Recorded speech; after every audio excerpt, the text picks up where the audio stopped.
Yes, it is. And we are live, and your video is live, and that is a much better avatar than mine. Is well, she works on it as well too. And now I gotta like find the go to YouTube, mute the tab, go to our show.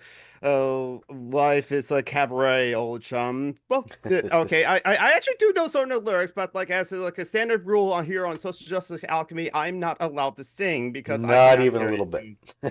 Hey, so Geek, real quick, did you yes, by chance post the link in my server, by the way? no, I'm going to do that right now. Okay, perfect. Because I'm actually going to use that link to get onto the YouTube. Yes, and so that's If you right, want, because no, that's the studio link. I would have to. There we go. I can share the link with you right there in the what you think. so Um, welcome, let's yes. that's that. Nope, that's how do I Yeah, chat? John Brock was so far behind on like the messages in a Discord group that like he was about to like ready to like There we go. share this Zoom link with our patrons to remake a Patreon show. So he didn't see my messages and saying it's like, oh no, we're doing that next week. I Well, have a that's because Necronomicon that was on. last night, and well, that's today. I mean, okay, what am I supposed to do? Read things Is and be like up to date on like my friends and stuff? I posted it in Discord too. We have a Discord. But yeah, so I'm sharing that right now. Sharing the link to like all the places on like all my social medias because I'm the Scarlet Pippin know the love. So like also like hey, I don't think anyone's in the chat right now, but like hello, We Neko Nabika. do actually have Hi. one person around, and Well, it's me. Neko Nyamakan. Yeah, like Yeah, that. I am in my own chat. Well, I'm But always do that hey, anyway. you gotta bolster the viewership somehow. I Exactly. as a Twitch streamer, I am very well aware of that, especially in the early days when I was trying to get affiliate. Hello, hello, Sal. How you doing? So yeah, I'm still busy like posting it everywhere. So it's like, Nabicon, how about you introduce yourself to the like Associate Justice Alchemy's like audience? Oh boy. All right. So yes, absolutely. I am Neko Nyamakon. I use she, her, and Fae Fair pronouns, Of course, by the way. important. So I am a I am I'm many things. I am a Unreal. yeah, that's true. Uh I am a Twitch streamer. I stream on Twitch also as Neko Nyamakon, shameless plug.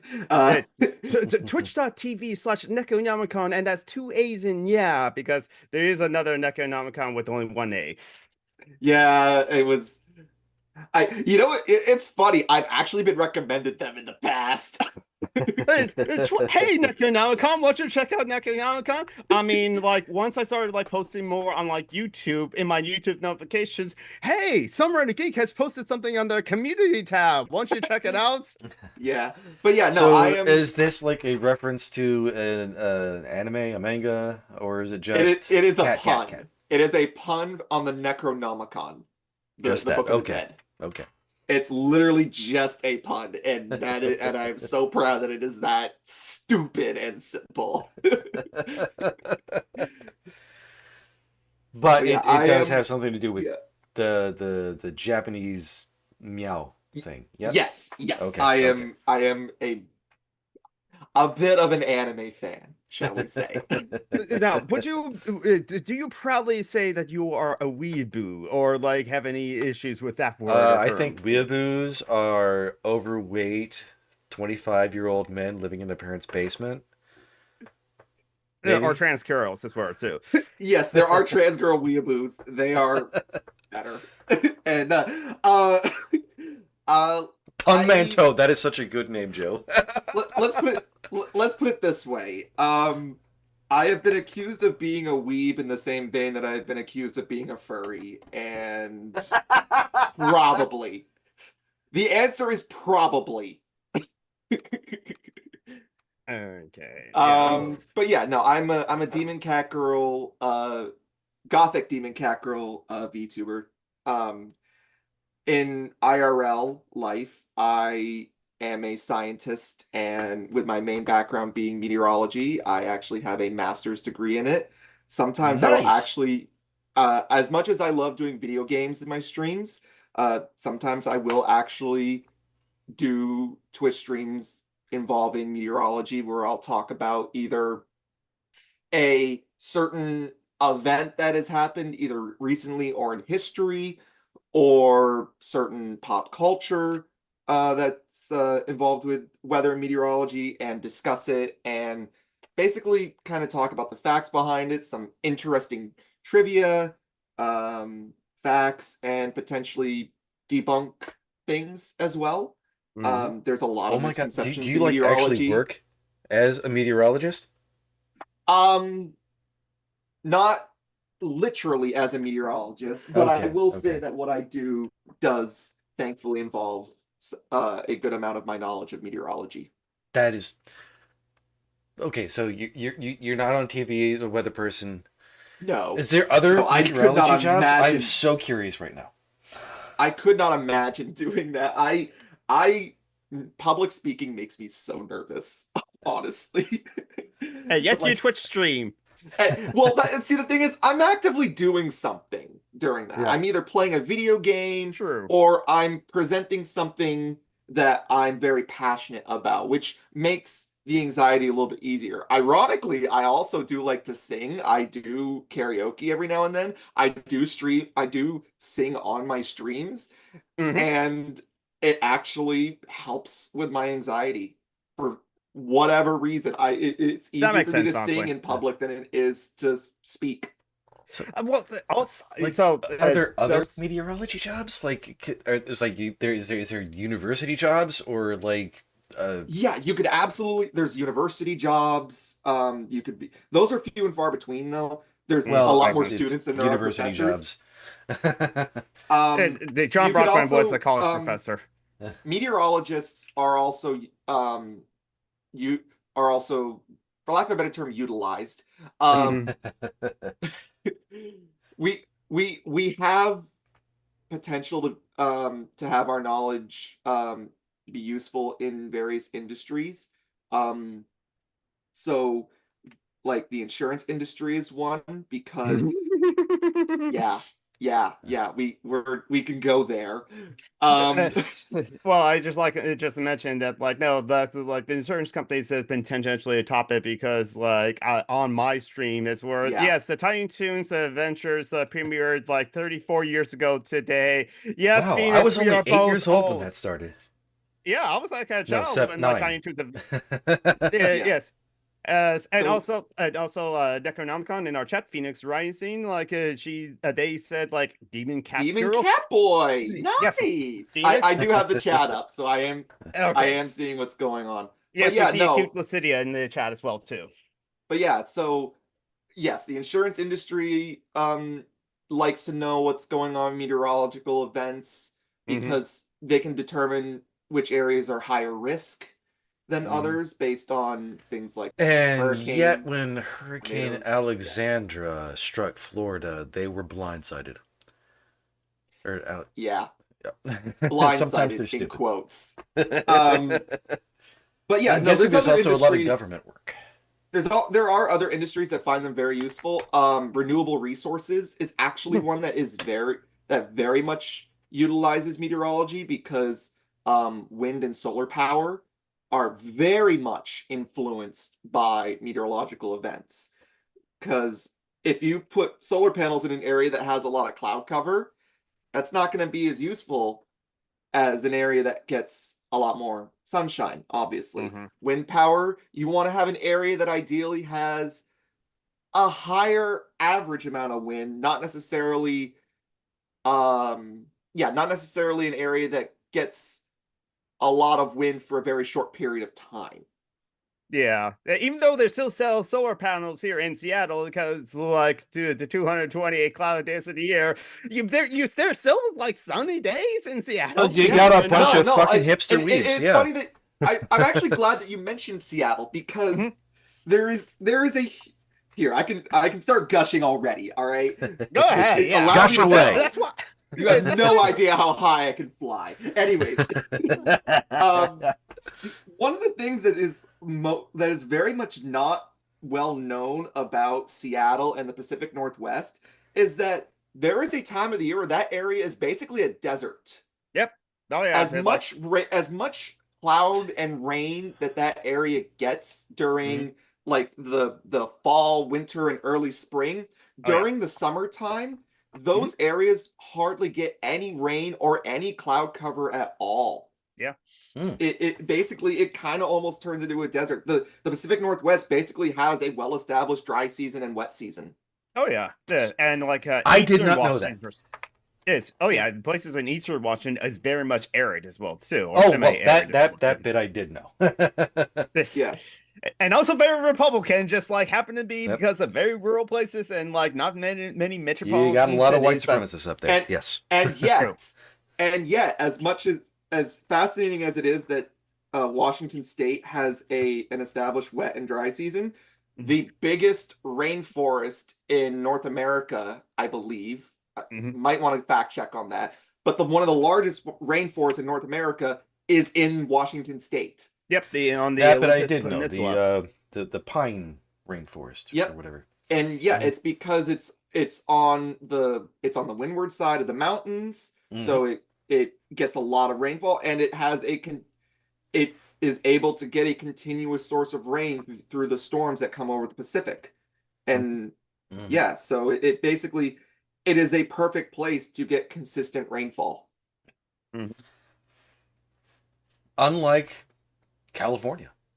I mean, Southern California. Northern California is also part of that thing. California is fascinating weather-wise. It's huge. Yeah, it's huge. So because California is so large, it has the ability to have a lot of different climates. So it's got you can Los Angeles and San Francisco. You look at the difference between Los Angeles and San Francisco. That is the difference between them is stark and kind of fascinating in their own ways, because San Francisco is very much affected by the colder Pacific waters. So, and it's also that Rocky Bay sort of situation. Mountains. Yeah, because of the way that the bay is shaped, it's a lot easier for that effect to take place. And it also contributes to higher humidity and therefore fogginess. Yeah. Whereas LA is just sort of kind of warm all year round, and then gets that haze in the. I think it's the so the haze and the smog that occurs in Los Angeles is actually because the weather is so nice in Los Angeles. It is a direct result of it. So Los Angeles is an interesting area because they tend to have a lot of stable air. So in meteorology, it's like a big flat river valley, I think, isn't it? Yeah, it's a river valley. But in meteorology, the whole reason why weather happens is because of air movement. Ultimately, it's all because of air movement. Yeah. And so convective. Okay. Sorry. Well, if you believe in God. Hey, you're talking to a pagan here. This is that. So Odin farting, or what kind of pagan? I'm eclectic. Okay. So just lots of gods farting. Okay. If you want to go on the religion topic, I'll go on the religion topic. But right now I'm talking about meteorology. Ironically, Tree sneezing. Let's just go with that. Ironically, the two are actually very intertwined for me. So, but anyways, so in meteorology, one of the reasons why weather happens is because air moves. Yes. The most important one is vertical movement, especially sunrise, sunset sort of thing. That's solar heating, the sun moving is the only thing I can think of. And also the Earth spinning, you get the swirly things. Yes, you get that. That's a lot of that. So the sunrise and sunset, you're talking about diurnal effect, which is absolutely a thing. But that's on that's on a bit of a smaller scale. Really? Then I could talk about scales of meteorology and stuff, but I mean, the closest I getting- come when I was still teaching chemistry was talking about water and how that soaks up heat. yeah. So the weather that occurs is due to rising air. It's known as convection. Yep. And as many in science know, hot air likes to rise and cold air likes to fall. Cold air likes to sink. Yep. So naturally, the Earth, because temperature tends to be warmer at the surface than it is at higher altitudes, there is somewhat of an inclination, a natural inclination for that air to rise. However, in meteorology, that's known as unstable atmosphere. It's an unstable atmosphere. I'm having because the trouble air is picturing rising, the air is moving, convection and cells. stuff is happening. Yeah. So going the other way, a stable atmosphere is what happens when you have colder air near the surface and warmer air at higher altitudes. Mm. So when the atmosphere is like that, it's what's known as an inversion. So it's inverse of what the normal natural setting is. It's kind of ironic saying that the natural setting is unstable and the non-natural setting is stable. Oh, But that is well. That's that only is how it ironic is. if you are a person. Yeah. I mean, quantum mechanics. What is the ability in quantum mechanics? So getting back to Los Angeles, deserts are known for having very stable air, and LA is no different. Yeah. So Los Angeles consistently has is in an inversion. So even if it's pretty hot in LA near the surface, the air above it in the mid atmosphere tends to be warmer. So when this air is stable, it doesn't like to move. Oh yeah, it's like a And when it blanket. doesn't move, it doesn't circulate. So any smog or pollution that's produced in that area gets stuck in that area because also the air have is stable. Plants and trees and stuff put instead out there too.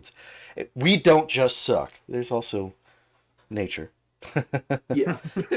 Yes, you can blame nature for the fact that the pollution that we produce is stuck in that area rather than circulating about. Yes, it is nature's fault for our problems that we produce. I mean, gotta be honest though. The smog used to be a hell of a lot worse. Now we have our catalytic converters. Yes. Isn't it nice when we the can solve government problems puts that we regulations created in place to now we got our unleaded gas. People are pansies these days. Gods, I miss when the EPA actually did EPA stuff. Oh shit! Yeah, it was a white supremacist in like Richard Nixon that created the EPA. Funny that, but like, yeah, that was when like the Republican Party were like for white people as were. Now the Republican Party just hates, just like want to attack like anything non-white. I know Geek told me that we were gonna try and not be too political with this because Geek makes no promises on my behalf. Yeah, you can't talk about weather and climate without it end up being political eventually. And it only took how long? 20 we're about 20 minutes in. 20 minutes. Is that a new personal best for y'all? Honestly, sometimes it's 0 to racism in about 5 seconds. Oh yeah, that doesn't shock me. That doesn't shock me at all. There's a couple of white people on this stream, of course. There's like 0 to racism in like a few seconds. I meant I'll attacking I'm racism, white. Not being racist. True. I try not even to be ironically racist. Yes. I probably don't get it all right all the time, but I try. You are from the South, after all. So it's honestly really hard for me not to shout the N-word. There are multiple pagans in the chat, and I, for one, am very happy to see that. Oh yeah, we have a diverse audience. Is I mean, one of our regular patrons, Mithro, he's not in here right now. He's like the oldest dirt, like a Celtic. I was about to say Celtic He's a Celtic pagan. pagan. He's from the north. I Mhm. think he's from Liverpool. The North. I love that. He's English, and I like making Yes. fun of him and But saying yeah, he's no, from there you Liverpool. go. There's a little bit of gushing into some meteorological knowledge. Yes. Yep, I love it. I What's love it. next? As The she closest I evilly got to rubs her hands anything in meteorological excitement. in LA was when I drove from Phoenix to LA. That was a lot of desert, Yeah. and they had So wind so one of farms the and they had solar reasons. farms. All right. And So yeah. So I can help explain why those areas are so much desert. Sure. uh, So the Sonora um Valley, it's like between two mountain ranges, right? yes, exactly. And that is what's oh gods here's a secret about scientists. We still Google shit when we forget Oh what the yeah. terms are. I'm a Yeah, chemistry teacher. it's I know. I have a master's degree in chemistry. I Google I shit all the time. I'm trying to remember. I think I know what it is. I want to. I mean, programmers Yep, like there we to go. go. Yep, it's a result of orographic lifting. Mhm. Isn't that like So one of the places on Earth where the crust is? I remember this from a geology class I took. The crust is like really, really thin there. Mhm. no, orographic No? lifting has to do with elevation change. Okay. Oh, yeah. Mm. So the So continental divide. yes, Like but New maybe Mexico not is on quite one on that. side, and then you have the Sierras on the other. Yeah, so you can have it on that scale, but a lot of times when it's described, it's on smaller scales. So the one that is like the most well-known example is the Sierra Nevada mountain range. Hmm. That's Yeah. the one that gets used very heavily. However, a lot of desert areas tend to be surrounded by mountain ranges, so that's why the effect works in those areas. So what happens is if you have a mountain or some sort of change in elevation, the air as it moves along towards the surface will get forced to lift up by the mountain. Now, that forced lifting does two things. One, it forces the air to cool as it rises, And thus and it two, loses the water. well, it Or is that increases it saturates the air. So saturates? what happens is, all right, so we can get into saturation real quick. Yeah, So let's get wet. yes, let's get very, very wet. Um, No, cat girls don't like getting wet. by the way, I am ADHD and very possibly autistic. I think Me too. My I'm going to be all over the explanations, place my during this explanations are conversation. not linear. I'm this going is to blurt, this and is I'm a going to say random shit. this is the Yeah. neurospicy show. I'm pretty much ADHD, even though I have been diagnosed with it. But anyway, yeah. But yeah, so okay. So air can hold a certain amount of water vapor within it. That amount of air is relative to how warm that air is. Mhm. So when I was The saying general that it rate, loses humidity, I was saying, well, because I would expect that the cool air would lose the water. When you're it saying will it eventually. saturates, I'm that getting there. means that it reaches its saturation point. Yes, I'm getting there. Okay. You're about 3 steps ahead, basically. Sorry. Trust. No, you're fine. You're fine. So, so as so, so air can hold a certain amount of water vapor. That amount of water vapor is dependent on its temperature. So, generally, the general trend is the warmer the air is, the more water vapor it can hold. Now, that rise is exponential, which is important for climate change, actually. But for the purposes of this, we're not going to worry about that. We can worry about that later on if we talk about climate change. But Mhm. what's Our also grandchildren will important worry about it. yeah, the important thing is the colder the air is, the less water vapor it can hold. So it's easier for it to become saturated. Now, as that air rises, it cools, but it doesn't change the amount of water vapor in it. So if that air cools, the capacity that it has to hold that water vapor becomes less and less. So the humidity rises, it becomes more and more saturated to eventually to the point it produces clouds and it rains. Or if it's cold enough, it snows. That's why the Sierra Nevadas in particular are known to get extremely high snowfall amounts during the wintertime, because they get multiple storms pass over the area. That's something known as the Pineapple Express. That is its own thing that I can thought talk that was a about, but kind I'm of not going to weed. worry. It is kind of weed. It was also a movie with Seth Rogen. But anyways, Yes, that was a very mediocre movie. but yes, Pineapple Express, I can explain that. That's also known as an atmospheric river. I can talk about it better than another. I think Does it like flow yeah, from Hawaii. Hawaii? It flows from Hawaii. Yeah. It flows from Hawaii, the Pacific Ocean. Yeah. Yes. Okay. It is a series of storms, a series of low pressure systems, storm systems, and because they follow each other. Okay, fuck it, I'm explaining it. Because they follow each other and they are successive, it's known as an atmospheric river. It's like a river of moisture, basically. Is So it you get related this- to the you jet get this- stream, or Yes, it is. They do follow the jet stream. Yeah. So Yeah. you get this. So you get this continuous amount just a of flow moisture. of like I mean the Pacific? It's just this big old humid thing, just wafting heat and Well, warm air I into wouldn't. the I wouldn't worry about the humidity part. Just the amount of moisture in the air. yeah That's the important thing. warm. So, yeah. So you get this Wet. continuous amount of moisture, and then it hits these mountains, and Yeah. it just continues. The snow just continues to pile on. That's why sometimes they'll, like, by the time an atmospheric river is done, some areas will have like 6 feet of snow. Yep.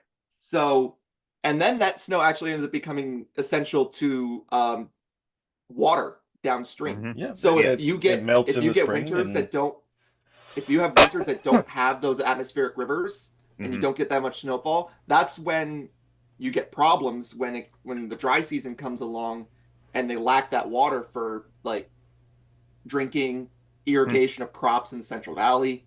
Yep. All those things. I know That's how you get droughts. LA or Southern California has mudslides. Is that part of the same thing? Yes. So mudslides are a result of the continuous amount of rain that is produced from those atmospheric rivers. So, and the especially, soil basically turns into a liquid and then bloof. yeah, the soil basically becomes saturated and can't hold on to the water anymore. That is especially true after if there has been a particularly intense fire season. No plants to hold That on it to the becomes especially true because the soil, because trees and plants have burned, the soil has lost some of its structure because those roots are no longer there. The roots are there. There's just no living plant to keep them. yeah. Yeah. The So- roots aren't being maintained. Yeah, the roots aren't being maintained, so the soil loses its structure. So when you get years where you get a lot of mudslides, that is usually the result of an intense fire season combined with intense precipitation from the atmospheric rivers later on. Mhm. And I'm guessing our maintenance systems and our construction and shit like that plays a role. Like the stuff we do. Very much so. Yes. While there are some measures that are put in place to like hold hills up in around those houses, they're not usually done to a high enough scale to protect the entire hillside. Mhm. Yeah. But to finish up the orographic lifting bit before we move on to a new topic. Going back for like Mm. 5-10 minutes. Yeah. This is why I'm not sure if I can make it as a professor. But anyways, I need anyways- PowerPoints to keep myself on track. exactly. But anyways, so that orographic lifting takes place, that precipitation falls on what's known as the windward side of the mountain. Mhm. Now, that air reaches over the top of the mountain, starts going down the mountain. Now, two new things happen to that air. One, it warms up as it's falling. And Has it two, lost the moisture by the time it gets over? 'Cause- yes, that's the okay. second thing. So Ah. so not only has it lost a lot of its moisture, so the air is already drier to begin with as it starts going down the mountain. As it warms, its capacity becomes higher. Now you're so not what gaining little any moisture there anymore. is gets stuck in the air. instead of Well, being able to fall. what happens is like think of the air as like a bubble, all right? Mm-hmm. And if you have a certain number of water molecules in that bubble, all right? If the air Yeah. cools, that bubble shrinks.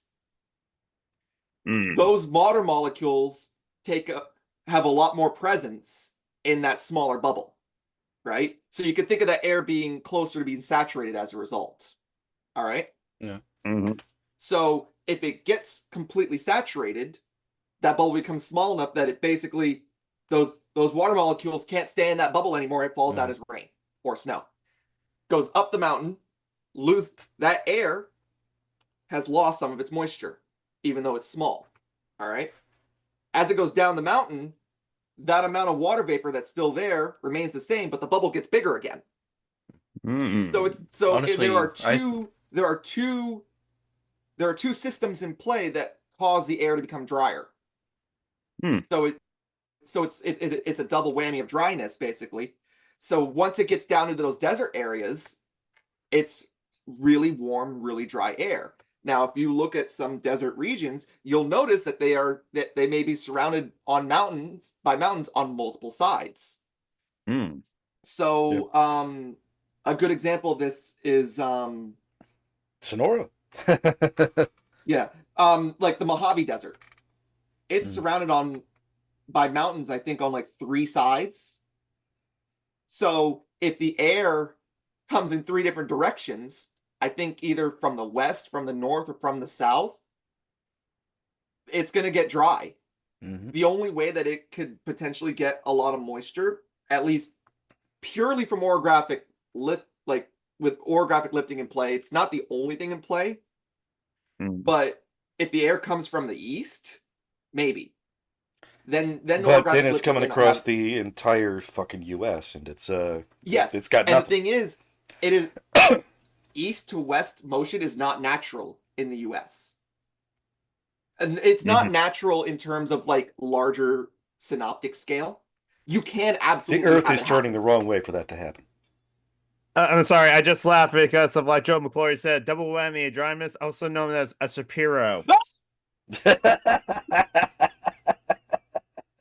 It's a disease. Damn. Woo, boy. All right. But yeah, no, don't quote me on the directions. I'm not sure if those are literally what they are, but that's basically how it works. So, Yeah. but you can still get rainfall in the Mojave Desert. Like, Oh, I lived there. I know. yeah, no, it can still happen. But it just doesn't happen nearly as often. You need like the perfect set It's of basically conditions, just like, a winter phenomenon. yeah, I think the monsoon might be associated with that actually.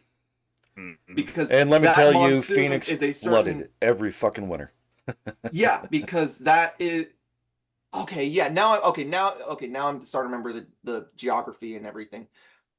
The monsoons are a wind that come from a different direction. I think they come from the south more, and that because that's a different wind direction, it's one that the mountains don't block nearly Yeah, as it's easily. coming up across the Baja. The Baja, yeah. So because the mountains don't block it nearly as easily, and because there's a lot of moisture associated with it, it's a lot easier for those desert regions to potentially actually get rainfall. And what you'll notice is in desert regions, flash flooding actually causes more deaths than the elements of Oh yeah, the because dry there's no elements do. soil there to stop the water from doing anything. It just Yeah. whoosh. Yeah, because that soil is not designed to handle taking in a lot of water all at once. But it's not just that. The other part is you can have flash flooding occur well downstream where there's no rainfall. So you can have, like, let's say for example, you have a dry riverbed that moves from north to south. If you have a strong thunderstorm that produces a lot of rain up to the north, that water is going to follow that dry riverbed because it's done it enough times. That's the channel it's going to follow. You can be 50 miles south on that dry riverbed, and still get caught up in a flash flood because that water's got to go somewhere. Yeah. Yep. Israel is pretty prone to this. That's why, Yahweh, storm god, angry god, kills people. I thought isn't I thought Yahweh wasn't just a storm god though. He was a storm god. I think he was a war god. The rainbow was supposed to be his war bow. He was a lot of things. He's mostly a piece of shit. Your atheism is showing. What can I say?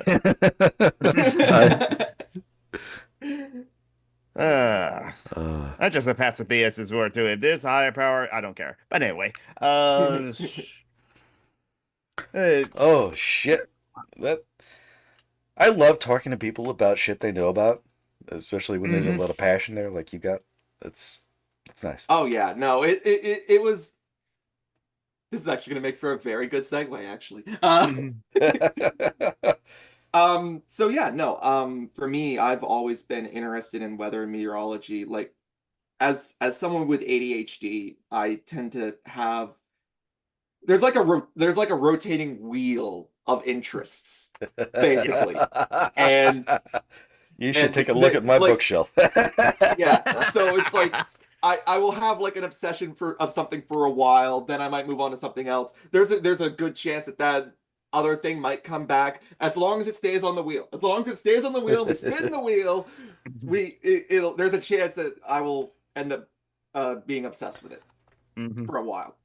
Yeah. Meteorology and weather, though, has been one of the few constants of interest in my life.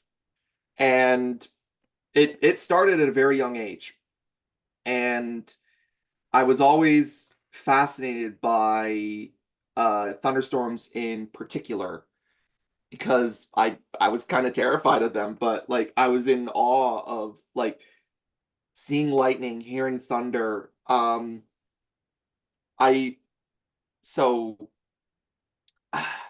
you like being up on a side of a hill and being able to see that wall of rain basically come to you and watch as like the hillsides basically just disappear. You're anticipating that. And like other types of weather, like snowstorms and all these different, like you can't do anything about them. All you can do is just experience them and enjoy them and study them. So I always knew that was going to be kind of my life's purpose, was studying and understanding weather meteorology. And one of the big influences that I had as a kid, aside from most kids watch cartoons as a child. I watched the Weather Channel as a child on Saturday morning. Fucking nerd. Hey, not even a joke. Not even a joke. But the other thing was the movie Twister. Oh, if Isaiah was here, you two would be best friends right now. Well, yes, and I'm sure that'll be the topic. Yeah, so the movie Twister was one of my biggest influences in wanting to study meteorology. Movie terrified me as a child, but it was seeing some, like, just watching it, just seeing the tornadoes and just like the chaos that was unfolding. I guess it's just one of those things where it's just like the attraction was there, and even like sometimes you're attracted to the things that fear you. So you're horny for weather. Is that why like people like the Dom Sami sort of thing? People that just like dummy mothers because like in some ways they're terrified but also attractive. There's an element to that. There's absolutely an element to that. I may have also taken a bit of psychology in college. So hey, I was like fascinated to learn about psychology, but because I was also like a poker player, and psychology is kind of important in poker. You know, the funny thing is you're not even the first person, John, to accuse the whole horny over weather thing. There is how NSFW can I get? Go nuts. You're on YouTube. No, well, okay, like John Brockman doesn't care. We're So, we're, like, you know, we're demonetized. Nobody's allowed to leave comments. You can't make this any worse. Look, uh, sex in a thunderstorm is hot. Okay, that's all I'm gonna say. wait. Outside or in home? Or next to a lightning rod? How dangerous are we getting? In the let's go tent, with I'm hoping, inside so that for- you can let's keep it a go little with bit dry, inside for or safety's maybe sake. no, you get when it rains. You know. Let's go with inside for safety's sake. Just make sure, want to clarify, because like I'm not gonna like also blame people for having sex outside either. Yeah, but no, it for getting back, it's just for whatever reason, my brain just decided, you know what, this is cool. We want to learn more about this, and we want to make this enough of an aspect of life that it basically, the way that I put it, it basically has controlled and been basically guided my life and given it its purpose. Oh wait, you're talking about weather again, not sex. Okay, Yes. just be clear. There are people who Doggy. let their lives be defined and guided by sex. Don't judge. True, I won't judge. You know, it's funny. I had a biology teacher in high school, and Oh, this is about to get scary. Someone asked him, what's the meaning of life? Literally one word. He looked at us all and said, sex. Yeah. Biologically speaking, the meaning of life is sex, Yep, reproduction, making babies who make babies. and continuing your life. Mm-hmm. So yeah. If you're just supposed to have grandchildren. Mm-hmm. Yeah. But it's totally fine if people don't want to have kids as well. No. Or don't want to have sex as well. My lineage is going to end with me. And so will your love of meteorology. I actually disagree with that. One of the things that I found is that by being passionate about this subject and having enough knowledge about it to be able to explain things to people so that they can also understand at least a little bit better what's going on. So they can just look at something and not just be like, oh, that's cool, but also be like, oh, that's cool. I also understand what's going on too. Yeah.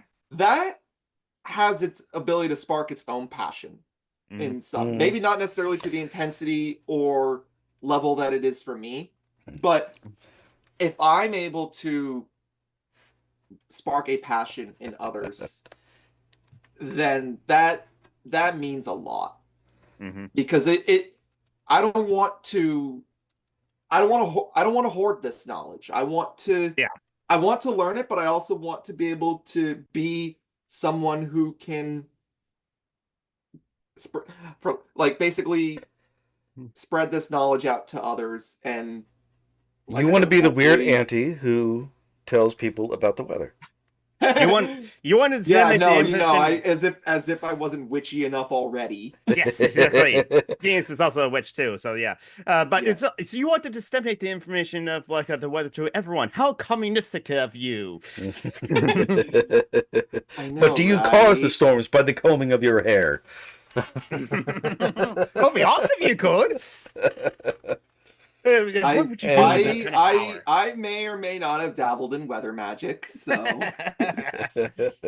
Although the combing of the hair thing is because men are horny and stupid. I actually do have a lightning protection piece on my altar that Nice. It's made up of a copper nail and an iron nail. So copper is You put that in a potato, you have a battery.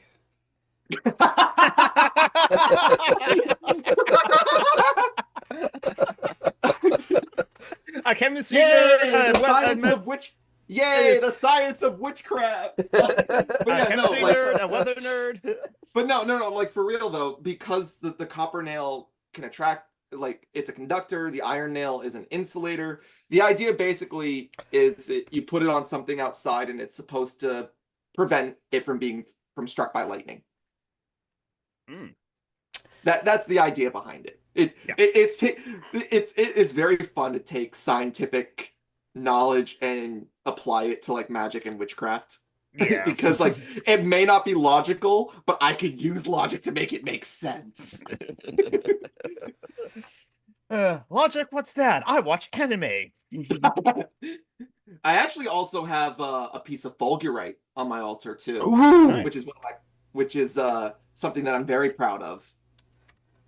I mean, that's so just that so everyone knows that's sand that's been struck by lightning, and it's awesome. Yep. Yes. Nice. This So one it's I actually glass. got It's- intentionally. It's tubular, so it actually the lightning bolt went all the way through it. Mhm. So that is something that I'm very proud to have in my possession. It's totally tubular, man. That's a 90s thing. Totally. Hang on. A jelly? Sweet. Totally. I didn't do that nearly high enough. Jelly? Sweet. There you go. Totally. Oh, I love Finding Nemo. Mhm.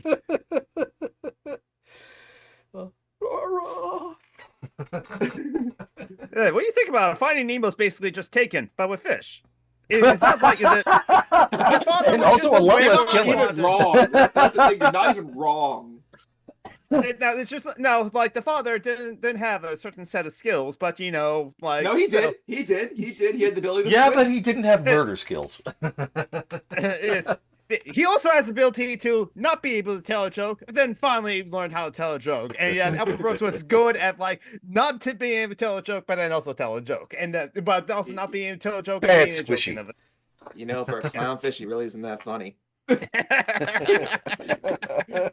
He touched the butt.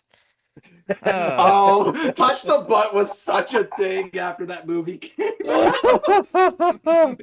It's too bad Ellen turned out to be kind of an asshole. Yeah, unfortunately. Again, as we say on Social Justice Alchemy, kill your heroes. Or, just like, the only good hero is a sandwich. And actually, yesterday was Yep. National Hoagie Day. I did not I realize did that. not know that. Basically, you give anyone money and power, and they turn into jerks. Yeah, Phoenix, you're actually right. The dad should have been a girl the rest of the movie, scientifically Yep. speaking. That's what True. clownfish Oh, do. yeah. Yes, exactly.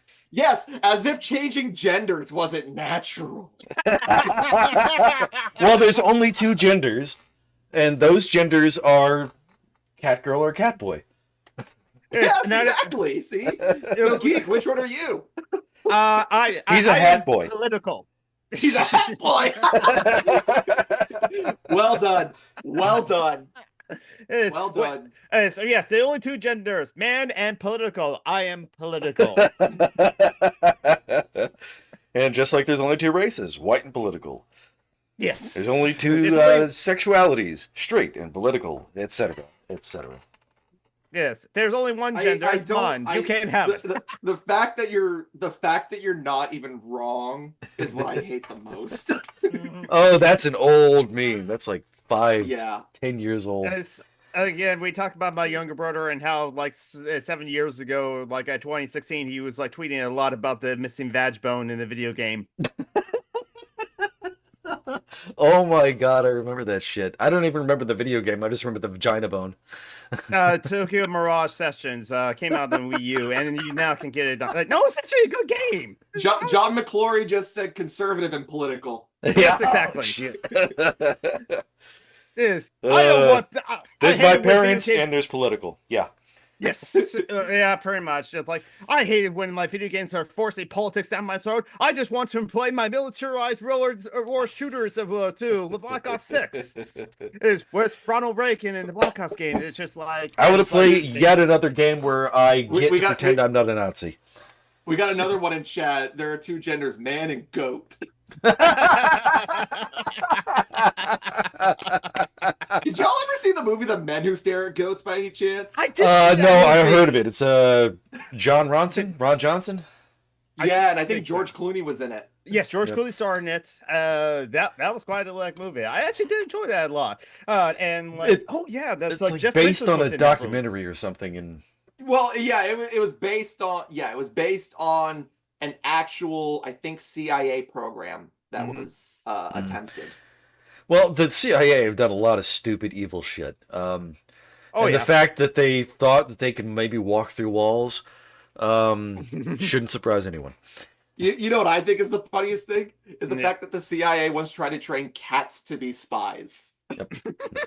Try to train cats to do anything, though. Cats are their You own can people. train cats if you are careful and kind. And food motivated. True. Oh, yeah. Go ahead, ask me as a cat girl how I know that's true.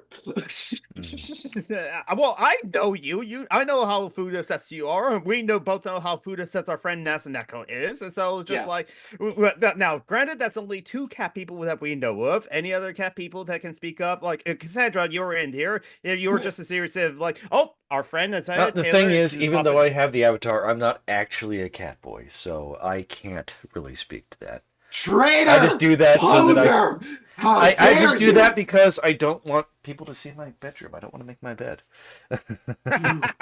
Oh yeah, no one you should. False idol! How No one dare should you see my bedroom betray us? either. With all the mess that is. I will boop your snoot. Don't, Missy. I will turn this show around. Isaiah, hold on. Careful, Isaiah, you boot my snoot. I might do the neck thing. Damn it, Isaiah Terror has a connection issue. He's trying to log in. We'll see if he can get in here. Yeah. And then we will have you're right, 4 neurospicy neurospicy people. Acoustic Kitty. Hold on, Isaiah. Which is, by the way, out of all the names they could have named a CIA operation, Acoustic Kitty is so on the nose. Like, hold on, come on! You couldn't have come up. You could. Well, they could have made it Kitty Butt Scritches or something. A little more interesting, like Operation. Operation.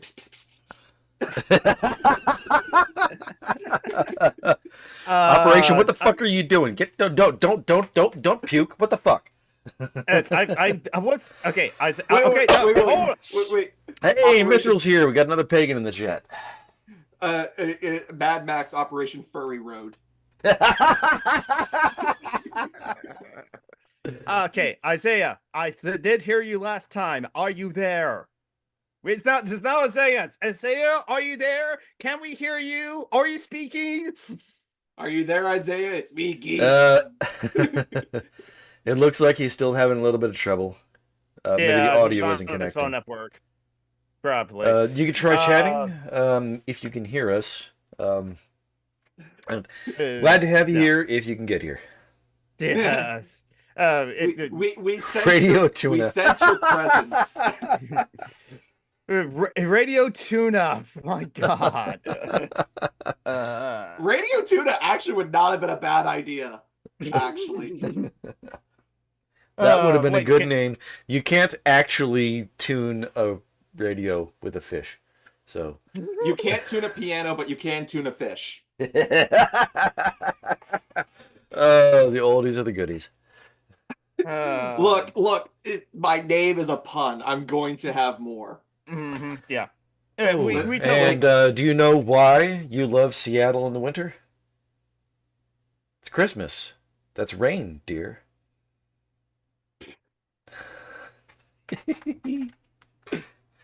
I've got like 5. You know what? As a pagan, all I'm gonna say is you'll regret that.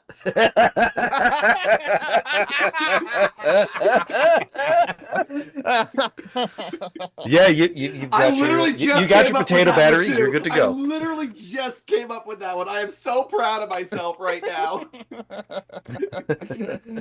Oh, what a punny time. That jokes are an excellent source of like gender euphoria. Yes, exactly. Phoenix as well too. You know, like how they do not trust like the actor who plays like Wolverine because he's just a huge act, man. That was literally in a Deadpool meme earlier. Shut up, me. My friend created that. A friend. You know, I am so upset at Ryan Reynolds. Why? You can be pretty, you can be funny, you can be talented. 1 out of 3, not all 3. Fuck you. He's funny, he's talented, and he's pretty. So yes, all right. All right. What do you call a? What do you? Oh, okay. We're gonna go NSFW because I don't care anymore. What do you demonetize anyway? What do you call a subby dinosaur? Damn Oh, it. nope, not good. What do you call A Pegasaurus.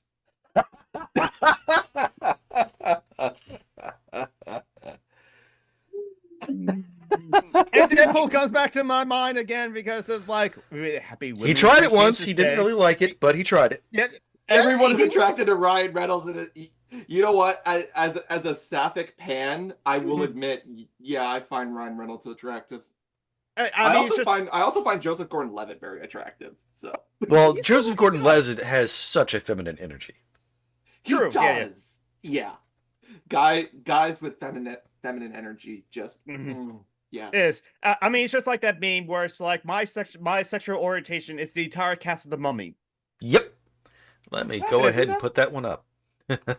Or it's like my entire sexual orientation is the entire cast of Hades, the video game. Oh God, you're gonna call us out like that now, huh? Well, yeah. How many horny video games are there? There's quite a bit of them. There's the Mass Effect games. There's like Baldur's Gate 3. Baldur's Gate. Oh my God, BG3. Yes. And even BG1 and BG2. Hey, Phoenix is also a sapphic pan. Yay! You can't call me out like that. Sorry, Cassandra. You're just a series of cat noises. Hey, I'm the one that said that first. I said that first. It doesn't deny that. I'm sorry, I used the wrong pronouns. But no, it's weird when you have deities that you might worship, and then someone portrays them in a way it's like, oh no, they're hot. I don't experience sexual desire, so fuck you, I guess. See, this is what happens. I honestly think whatever sexual energy an ace person might have, it just ended up with me instead. That's true. Like a lightning rod. There's the joke that I've said. The joke that I've said before with some of my ace partners is, I just stole your sexual energy. It's mine. Yeah. This is why I'm a succubus demon. And that's cool, Sal. I know many aromantic people as well too. I know someone who's like agender, aromantic, and asexual. So a triple ace. I met two people in college, and well, I met many people in college, but one of them was. It's like there was a whole school there.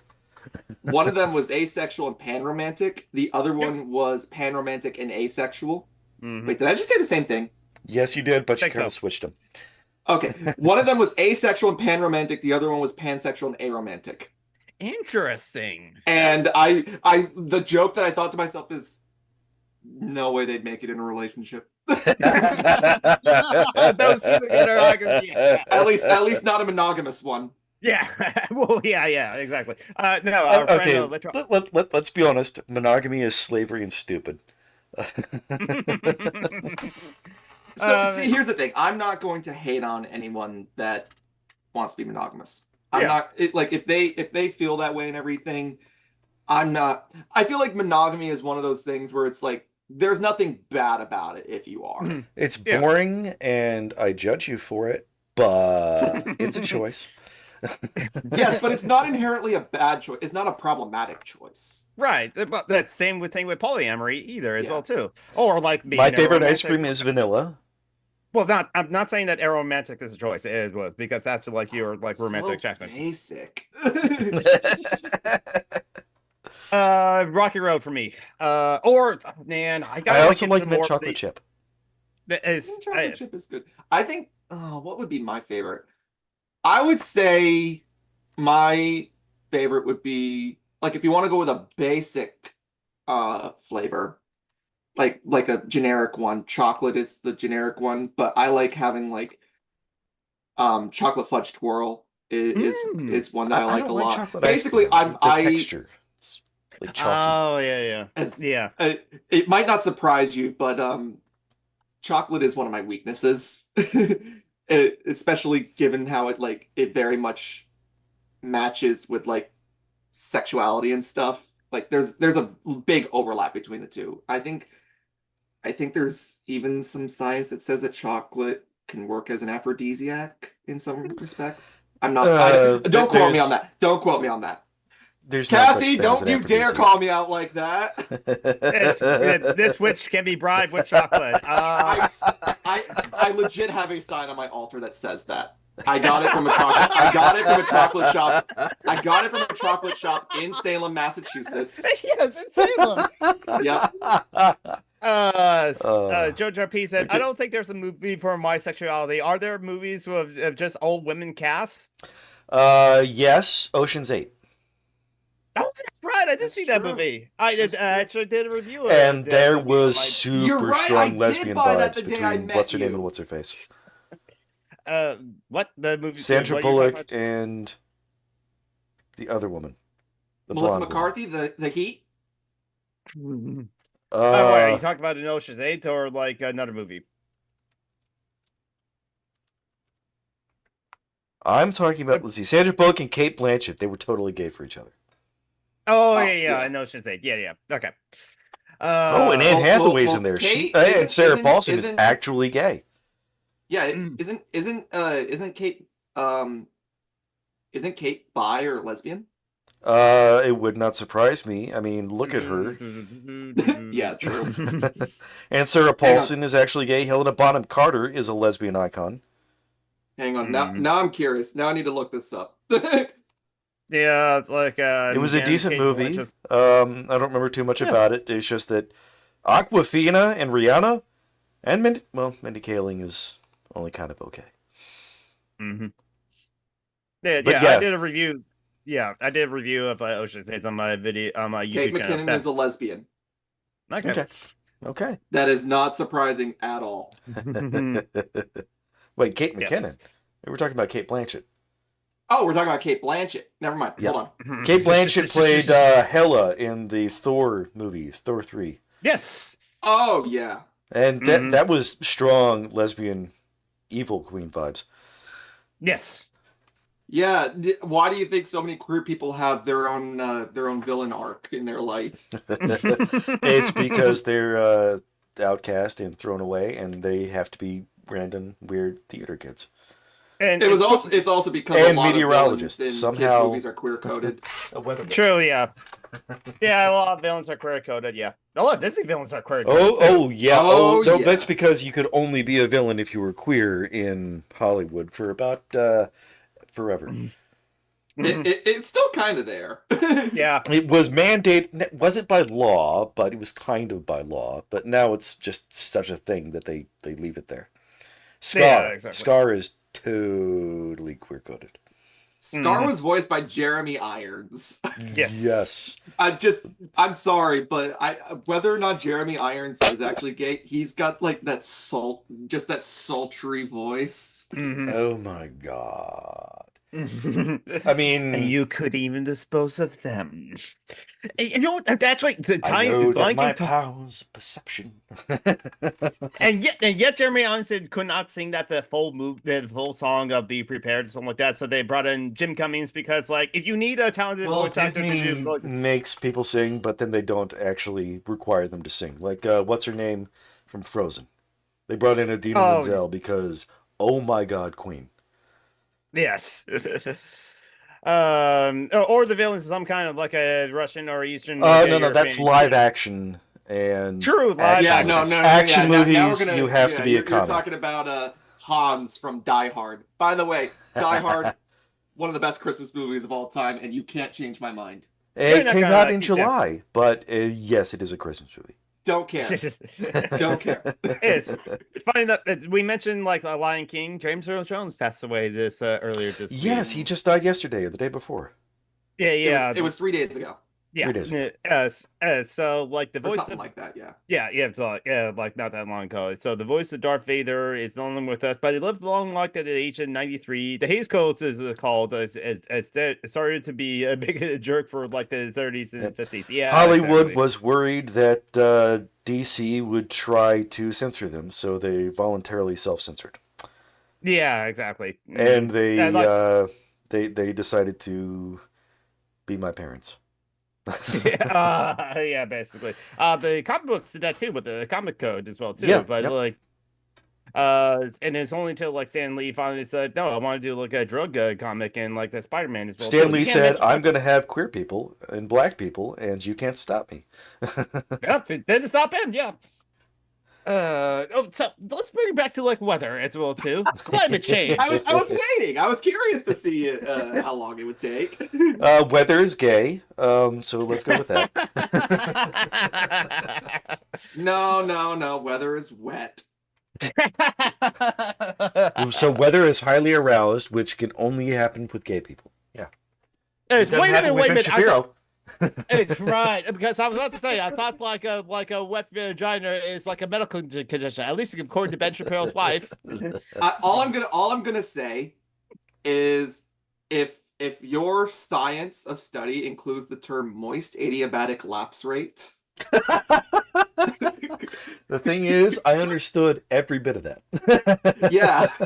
Okay, I didn't. So please explain that. to me. Adiabatic is a reference to a thermodynamic phenomenon where the energy is self-contained. Ah, I see. Now, thermodynamics I had heard of because there was a Simpson jokes and like that, like Lisa created a perpetual motion machine. It keeps on going, and then Homer scolded Lisa to say, "In this house, we obey the laws of thermodynamics." Yes. In a perfect cycle of an engine, there will be an adiabatic phase. And it's... You can control temperature, you can control volume, you can control pressure. And the atmosphere is good at being an adiabatic system. Is so speaking of like all of that and like weather and stuff like that, as I have under pressure playing in my head. Under pressure. Dun dun dun dun dun dun. Wait, no. So yeah, the moist Dun, dun, dun, the dun, moist dun, dun, dun. adiabatic lapse rate is the rate at which the temperature of a parcel of saturated air decreases as the parcel is lifted in the atmosphere. So the thing is, you were talking about bubbles earlier, but I mean, I'm thinking about air moving over mountains. I see enchiladas. Like I see this sort of circle tunnel of air on either side of the mountain. It's a tube of air. Yes, it's an enchilada, and it's got moisture in the middle. Like cheese. No.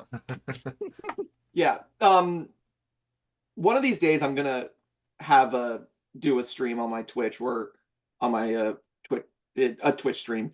Yeah, words. I'm good with words. One of these days I'm going to do You a use Twitch stream. them. They're your tools. You are an artist. Yeah, one of these days I'm gonna do a Twitch stream where I explain like a SKU-T log P diagram. Because okay, I have no idea what the fuck that is.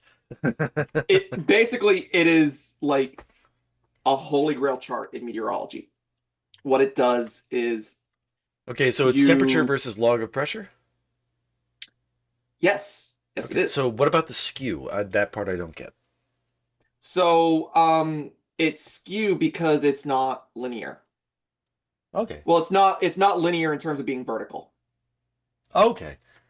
If you look at a graph, a lot like the temperature lines are diagonal relative to the graph itself. You get a lot of that. I'm just So, surprised they call it what- skew specifically because I mean that happens a lot. I mean, Yeah. Basically what it does is so there are different locations in the US and I'm confining this to the US for oh time my being god, because- so American. America. Anyways. Fuck yeah. America! Fuck yeah! Coming again to save the motherfucking day! Yeah, America! Fuck yeah! Anyways. Sounds like somebody needs some freedom. Yes. Did Geek tell you that I can sing? Yes, I did. Am I allowed to sing? Yes, you are allowed to sing. I am not allowed to sing. I cannot carry a tune in a bucket at all. So it's like that's why you're allowed to sing. You're good at it, as you do on your Clone Hero streams. Oh my god, you actually put sexual orientation as the cast of Bubby, and no, you're not wrong. Yes, that's You're not what I wrong. said. Look at all those people. They all are sexy and attractive in all the unique ways, and there's someone for everyone. They are. Yeah. It's like that movie is like Ani DeFranco. It made you gay. So anyways, where was I? Oh yes, QT Log P. America. So basically, there are different locations in the U.S. where twice a day they launch a weather balloon. Yes, we actually do use weather balloons even nowadays. I thought those were what are always mistaken for UFOs. There is a tendency for that to happen, actually. Yeah. Weather balloons and those Chinese lanterns. Oh yeah, I can see that. So yeah, so they launch a weather balloon, these various locations. They do it twice a day, so every 12 hours. I think it's usually like 6 a.m. and 6 p.m. local time. Either that or they launch them all at the same time. It's interesting because in meteorology, we don't care about time zones that much. We use UTC or Zulu time. Mm-hmm. Because that sounds while racist. the diurnal effect does shift westward over time, we still have to. Otherwise, most weather systems do not care what time zone you're in, so we can't either. Yeah. Mm-hmm. But anyways, so they launch these weather balloons, and on these balloons include an array of sensors, and they take measurements, including they take temperature and dew point. They, as well as wind speed and wind direction. I believe they don't those are have the pressure four. gauges. Barometers? You're right. They do have pressure gauges because they need the pressure gauges to be able to determine what pressure they're taking the measurement at. You're right. So they're pressure gauges, but they are mainly for to determine their altitude. Because in meteorology, we don't always use height in. We usually use height in meters, but we don't usually always use height in meters to determine height. We use what are known as planes of equal pressure. So if you look at a map of like a 500 millibar temperature map or a 500 millibar wind speed and direction map, what that means is that those measurements are taken or estimated for whatever level in the atmosphere is has 500 millibars of pressure. Now that can change with height. Some areas 500 millibars might be up higher in the atmosphere than it would be in And other sometimes areas. they're nervous. Maybe they've had a little bit to drink. They're Yeah. Yeah. But the point is that we use planes of equal pressure a lot of times. isobars. They That's tend the fancy term. Yes, isobars. Thank you. So yeah. So anyways, they take these measurements. They take temperature, dew point, wind speed, and wind direction, and they do them at various levels of pressure. They take a lot at lower levels, so they do it at like 1,000 millibars. They do it at like 925. They're not always consistent of when they take them, but what's important is they get gridded and then dotted later on a QT log P, and eventually You just like saying rises SQT up. log P. Admit it. Huh? You just like saying SQT log P. It's a fun thing to say. It's a fun thing to say. I'm not gonna lie. But anyways, so take the measurements. Eventually, the balloon pops, and the measurement devices fall back to Earth. Now, there's actually a policy that the National Weather Service has where if you find one, they don't have GPS on them. They don't care. They don't need to find them because the information is logged in real time. But if you happen to find one, you can send it to your nearest National Weather Service office and they give you like $5. And what happens if you get hit by one? I don't think anyone has ever been hit by one that's been documented. Okay. Just like nobody's been documented being attacked by wolves. Or eaten by cats. Sure. Yeah. But so anyways, so they take these measurements and then you can plot them. So on a skew on a yes, I'm going to say it again, on a skew T log peak graph, Mm-hmm. you can compare temperature and dew point with height, and they're their own lines. So the temperature is usually marked in red, and the dew point is marked in green. Okay. And And dew you point can is where determine the water is going to fall out of the air, depending on the temperature or kind of humidity. what it does is you can determine humidity from temperature and dew point. There's a complex formula that you can actually use to get humidity from that, so you don't have to measure humidity, you just derive it. What's important is how the temperature and dew point changes with height. Hmm.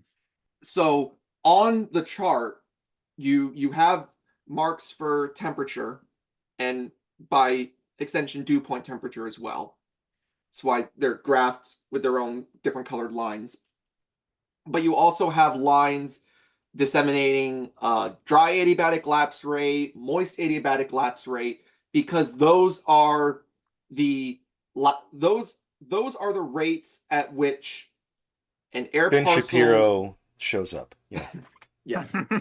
So moist adiabatic lapse rate and dry adiabatic lapse rates are the rates at which an air parcel will normally, like on average, should drop in temperature as it goes up in height. So there's one for dry for dry adiabatic lapse rate if the air parcel is not saturated. And then there's another one called the moist adiabatic lapse rate. That's if the air parcel is saturated. So an air parcel will drop with temperature with height, with respect to height, differently if it's dry or if it's saturated. And it's important to know both those things. Because the air is going to be heavier and it's going to have a very, very different heat capacity. Yes, the heat capacity is what's different there. So those lines are constant. They're a lapse rate. They're constant, but they're charted based on whatever the starting temperature is. So you have a bunch of dry adiabatic lapse rate lines and a bunch of moist adiabatic lapse rate lines on a chart. And what you do is you compare whatever line is closest to the starting temperature. And I think starting dew point is also important for determining like lifted condensation layer, level of free convection. Those are other different things. But for this purpose, whatever the starting temperature is, you can then compare what the air parcel actually did versus what it would do compared to the dry adiabatic lapse rate or the moist adiabatic lapse rate. And then from there, you can, using the dew point temperature, you can determine at which point as the air is rising, at what level in the atmosphere, what pressure level, it becomes saturated. And that's what's known as the cloud layer. So when you look at clouds in the sky, whatever the lowest level of clouds there are in the sky, that is the lowest level in the atmosphere at which the air can become saturated. Okay, let's talk about clouds. Those are fucking weird. Some of them look like May boobs. I finish my thing first? Yeah, go yes, do your you thing. may. So when the air is not saturated, if you compare it to the dry adiabatic lapse rate, once you find the level at which it becomes saturated, then you follow the moist adiabatic lapse rate. When you compare the air parcel's actual movement relative to temperature and height with the moist adiabatic lapse rate, that is where you get the value known as CAPE. Cake? CAPE. CAPE. Okay. I was about to say cake. The cake is a lie, but yeah. So CAPE is known as convective available potential energy. I would not have guessed That is essentially the energy in the atmosphere that allows for the production of thunderstorms. So the higher amount of CAPE you have, the more potential you have for thunderstorms, and the higher potential that they can be strong or severe. So if you were to say look at a skew T log P, say over Oklahoma during springtime, I was about to guess the Midwest. Yeah. Yeah, we're on a day where you're expecting a tornado outbreak. Those are the days where you'll get like values of like 3, 4, 5, 6,000 cape, and it's measured in joules per kilogram, I think. Yeah, it's Wow. joules per kilogram of air. Wow. So Okay. I mean, that sounds. Okay, I'm just trying to figure because a kilogram of air is going to be like a cubic meter of air more, right? So I'm just trying to figure. Those numbers don't necessarily mean anything if you don't, because we're talking about really weird abstract shit. When we're yeah, talking it about is joules very per weird and kilogram. abstract shit. Basically, yeah, it is. It's the amount of it's the amount of energy that the atmosphere has to produce thunderstorms. Okay. But here, I can give you a literal definition from Wikipedia. It's a measure of the capacity of the atmosphere to support upward air movement that can lead to cloud formation and storms. Okay. It's essentially the amount of energy in the atmosphere that allows for the air parcels to rise That makes sense. freely. And as we know, the more rising air there is, the more unstable the atmosphere is, the more convective it is. Okay, and and 3,000 joules per thunderstorms. kilogram. Okay, so a joule is the amount of energy it takes to lift an apple from the floor to the counter. Yeah. 3,000 joules so per more kilogram, we're talking about a lot of energy. Yeah, it is. It is a lot of energy. So more technically, CAPE is the integrated amount of work the upward buoyancy force would perform on a given mass of air, called an air parcel, if it rises vertically through the entire atmosphere. Basically, And now, this is me like, being a nerd. I understood that better than everything else you said. Basically, think about it this way. Think about it this way. You have this parcel of air. Think of this bubble of air that I was talking about. It started down at the surface. It starts to rise. All right. At some point, it will hit a level in the atmosphere, a height in the atmosphere, where it is able to rise because it is less dense than the surrounding air. Right? Mm-hmm. And I'm guessing this is both a question of temperature and pressure, and it's weird. It's mainly temperature. Okay. It's mainly temperature more than anything. Because remember, it's a lapse rate. It's a rate of change of temperature. So you're comparing the rate of change of temperature of what a moist air parcel normally would do versus what it actually did. So you're comparing the air to the atmosphere around it, essentially. So once it hits that area in the atmosphere where it's able to freely convect, known as the level of LFC, level of free convection, at that point, that air parcel is less dense and more buoyant than the surrounding atmosphere around it. I see. CAPE so does it like basically shoot up at that point, or is it? Yes, it's able to shoot up freely. And CAPE is basically a numerical depiction or numerical description of how intense that difference in buoyancy is, and how easily and how rapidly that air is able to rise. Okay. Does that make sense? Yeah. Yeah. So why? Like, I know the Midwest has these intense storms, and you get these supercells, and why is the Midwest like that? Why isn't So one of the reasons why the Midwest of the United States is like that is because it's perfectly situated to allow for a lot of the ingredients for severe thunderstorms to take place. So it's racist? It's racist. That's what causes tornadoes. Racism. Okay, I get it. I honestly don't understand where you made that leap, but okay. It's the Midwest. It's racist as hell. Come on. Okay. But anyway, sorry. What part of? So you get this warm, moist air from the Gulf of Mexico, right? Okay. And then you get cold, dry air coming from Canada and the Rockies. All right. Now when they first meet, that warm air is initially forced down towards the surface, but it is eventually going to be able to rise through that colder, drier air. And as it does it, turbulence. a lot of lifting. Mm-hmm. Because that So warm why moist is the air warm gonna air lift through that forced cold, under? dry air very, very easily.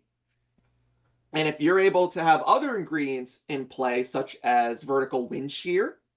So vertical wind shear is the change of wind speed and direction in relation to height. That's one of the reasons why they take wind speed and wind direction as part of those weather balloon measurements, because you get so much information out of these 4 measurements. Because if you can have a situation where if you have a lot of CAPE being measured, and then you also notice that there is some difference in wind speed and direction with height, you can get that rotating air.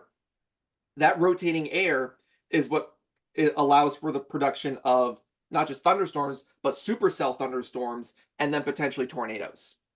And basically, So it's like that swirling tornado. It's like it starts out sideways, and then suddenly decides to, just the tip on the ground. Yeah, just a tip. So yeah, tornadoes are partly are a combination of a result of the vertical wind shear, and then updrafts, and then an updraft turning that because that vertical wind shear ironically is horizontal spinning, but then the updraft is able to force able to turn it vertical. Turn the vertical into vertical. Yes. Turn sure. it from there's a lot a of sideways hurricane or a sideways tornado into a vertical tornado. There's a lot of X, Y, and Z axes play involved here. So, here's a question: do tornadoes always spin in the same direction, or can they go either way? They can go in different directions, and in fact, so I'm sure you've heard of the Coriolis effect, right? Yes. I Okay, heard that from That's your where stream. wind goes toward the equator because it's warmer there, but then it gets turned by the Earth spinning. So that's Yes. why hurricanes have their direction, their clockwise. Yes. So the Coriolis effect is its ability to affect weather systems is based on the scale of the weather system. So larger scale systems, such as high pressure systems and low pressure systems, like generalized ones, very much follow the Coriolis effect. But something small like a tornado wouldn't. It will, but not potentially to the extent. Okay. So if you look at statistically, all Northern Hemisphere hurricanes or typhoons or cyclones, whatever they're called based on their region. Yep. Yeah. All Northern Hemisphere hurricanes are counterclockwise. All Southern Hemisphere hurricanes are clockwise. I would have gotten that exactly backwards because I'm stupid. Yeah. So then the reason why is because low pressure systems move in a counterclockwise way in the Northern Hemisphere, and they move in a clockwise format in the Southern Hemisphere. So the wind moves south toward the equator in the Northern Hemisphere, and then it gets deflected to the west, and therefore you get a counterclockwise. Yeah, there's entire diagrams explaining the Coriolis effect, or at least visualizing it. But for basically, our purposes, just an arrow going in a counterclockwise. Yeah. For our purposes, bigger systems are more easily affected by the Coriolis effect. Tornadoes, usually in the Northern Hemisphere, are counterclockwise, but there are instances of clockwise tornadoes in the Northern Hemisphere and the other way around. I think the proportion is like 1 to 3%. Wow. Of all Northern Hemisphere tornadoes end up being clockwise. I think it's like 1% or something like that. It's a small amount, but it is indeed possible. There's a few. That is a much bigger skew than I was thinking. Yeah, there's a few rare circumstances that come together that allow it to be possible. I don't recall exactly what those criteria are or what the setup is for it to happen, but there is one that does allow it to happen. But for the most part, tornadoes in the northern hemisphere are counterclockwise. So, like that 1 to 3%, are they worse or are they just normal, or you know? I would just say 1%. I think No, that I'm saying, is are just they my like own more guess. powerful or weaker? They're not necessarily more. A lot of times they tend to be weaker ones, but it doesn't mean they can't be powerful. I'm curious now. Now I'm gonna look up. Now you gotta Google it. Yeah, I'm going to Google now. Strongest clockwise tornado. Because I mean, I figure if they're that rare, then there's something that makes it hard for them to happen. So I would think that that might Hard. make them weaker. So the strongest anticyclonic tornado. That's a wonderful I don't know word. why they call it anticyclonic, because technically anticyclonic is counterclockwise, but I think cyclonic probably just means in this appropriate direction. Yeah. So yeah. So the strongest anticyclonic tornado occurred in West Bend, Wisconsin in 1981 and had an F4 rating. F5 is the biggest, right? Yes, F5 is the strongest you can get. So that was a big one. That was pretty intense. Yep. But it was in Wisconsin, so there was no one there except that guy who died. There fucking have a been horse. some pretty strong anticyclonic tornadoes. One occurred in Oklahoma in April this year. Oklahoma's part tornado alley, isn't it? Yes. So Tornado Alley basically extends from like the Dakotas and Minnesota down south to Texas, with its western boundary being like Nebraska, Wyoming, eastern Colorado, and a little bit into New Mexico even, but not so much there. Yeah. And it extends as far east as like into Missouri and Arkansas, and even into Louisiana. So it's the Then you've Mississippi got- River Basin. Yeah, pretty much. Yeah. Yeah. So technically speaking, like Wisconsin and Michigan they're not technically part of Tornado Alley, but they do get very strong tornadoes. I would say that Tornado Alley. Well, it's interesting because one of the interesting findings that has occurred with Tornado Alley over time, and some are believing that it's actually a result of climate change, is that Tornado Alley is slowly creeping eastward. Really? And it's not necessarily like the western boundary isn't necessarily changing so much. Like it Because is, that's the Rocky Mountains, isn't it? That's Yeah. not moving. it's not changing so much, but it is definitely creeping eastward more. So I mean- you've also got like Dixie Alley, which is like Mississippi, Alabama, Georgia, and even into Florida. Yeah. But I mean, yeah. when you think about it, some of the most intense tornadoes ever recorded occurred in like Michigan and Ohio. So they're technically not fuck part Ohio. of the they're not part of the Tornado Alley that most people know about, but Yeah. they absolutely can get. I mean, I can give some examples of like some very powerful tornadoes that did not occur in Tornado Alley.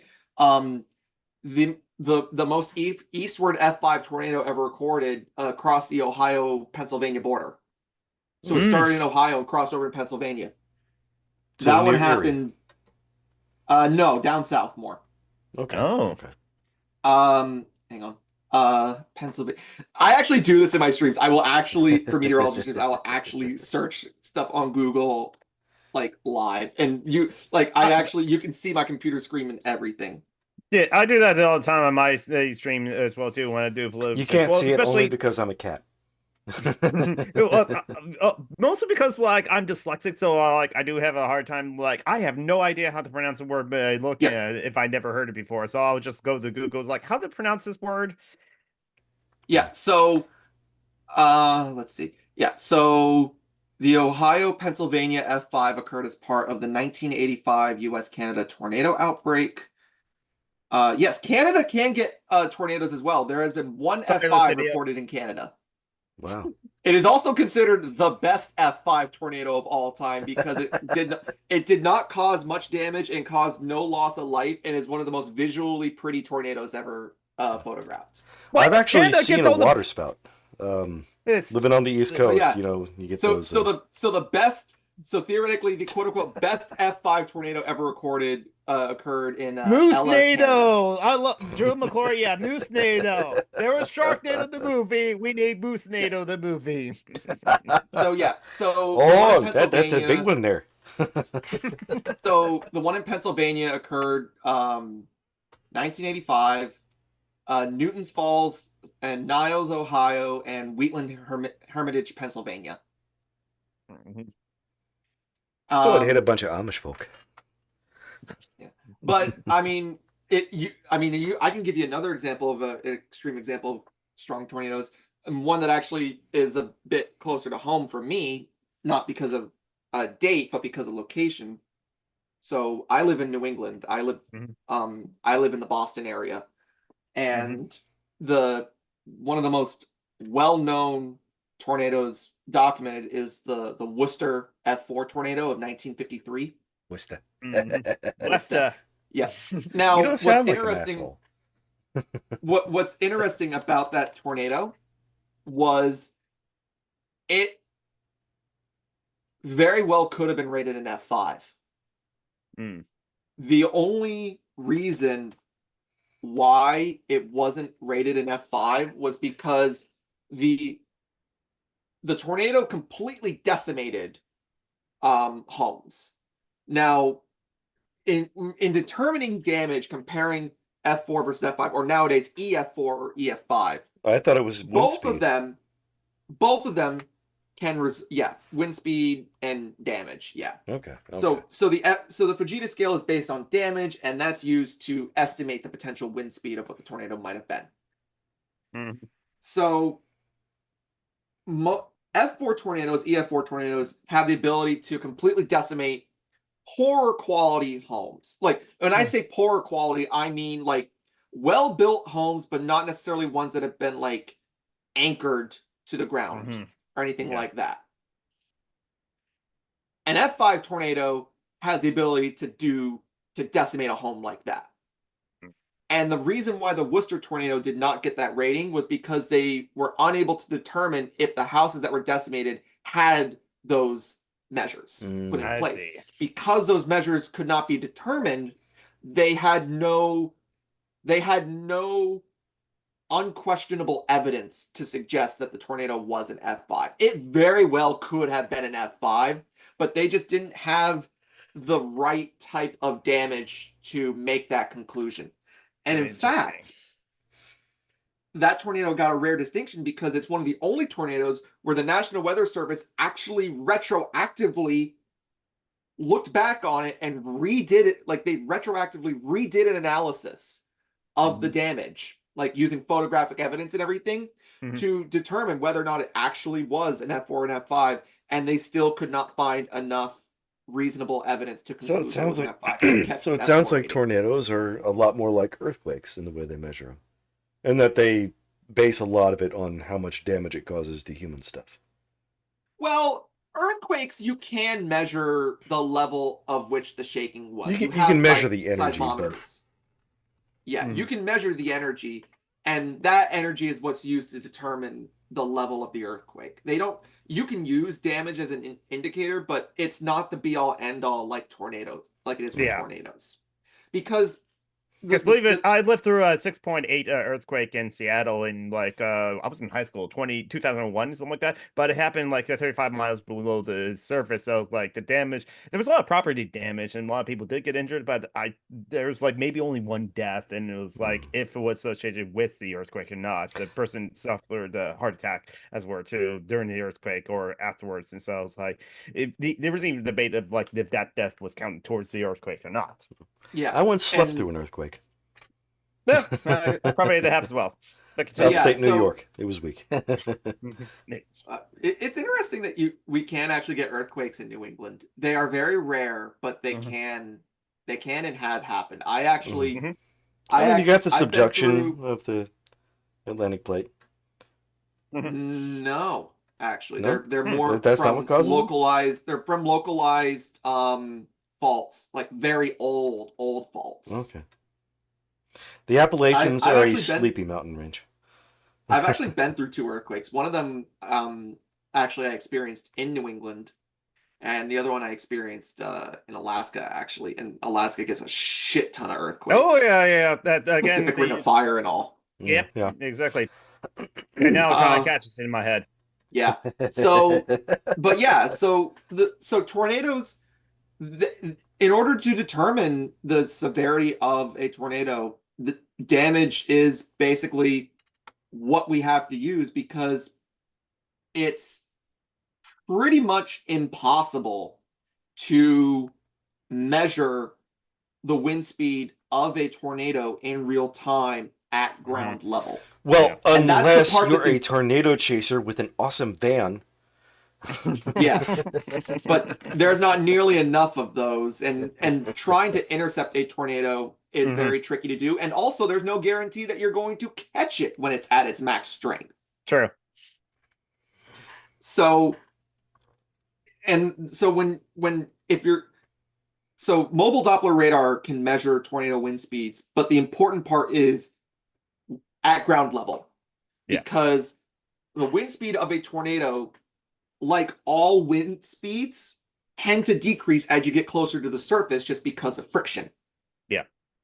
So when a tornado's wind speed is measured by mobile Doppler radar, usually it's at a level of around, I think, 30 to 100 feet above the ground.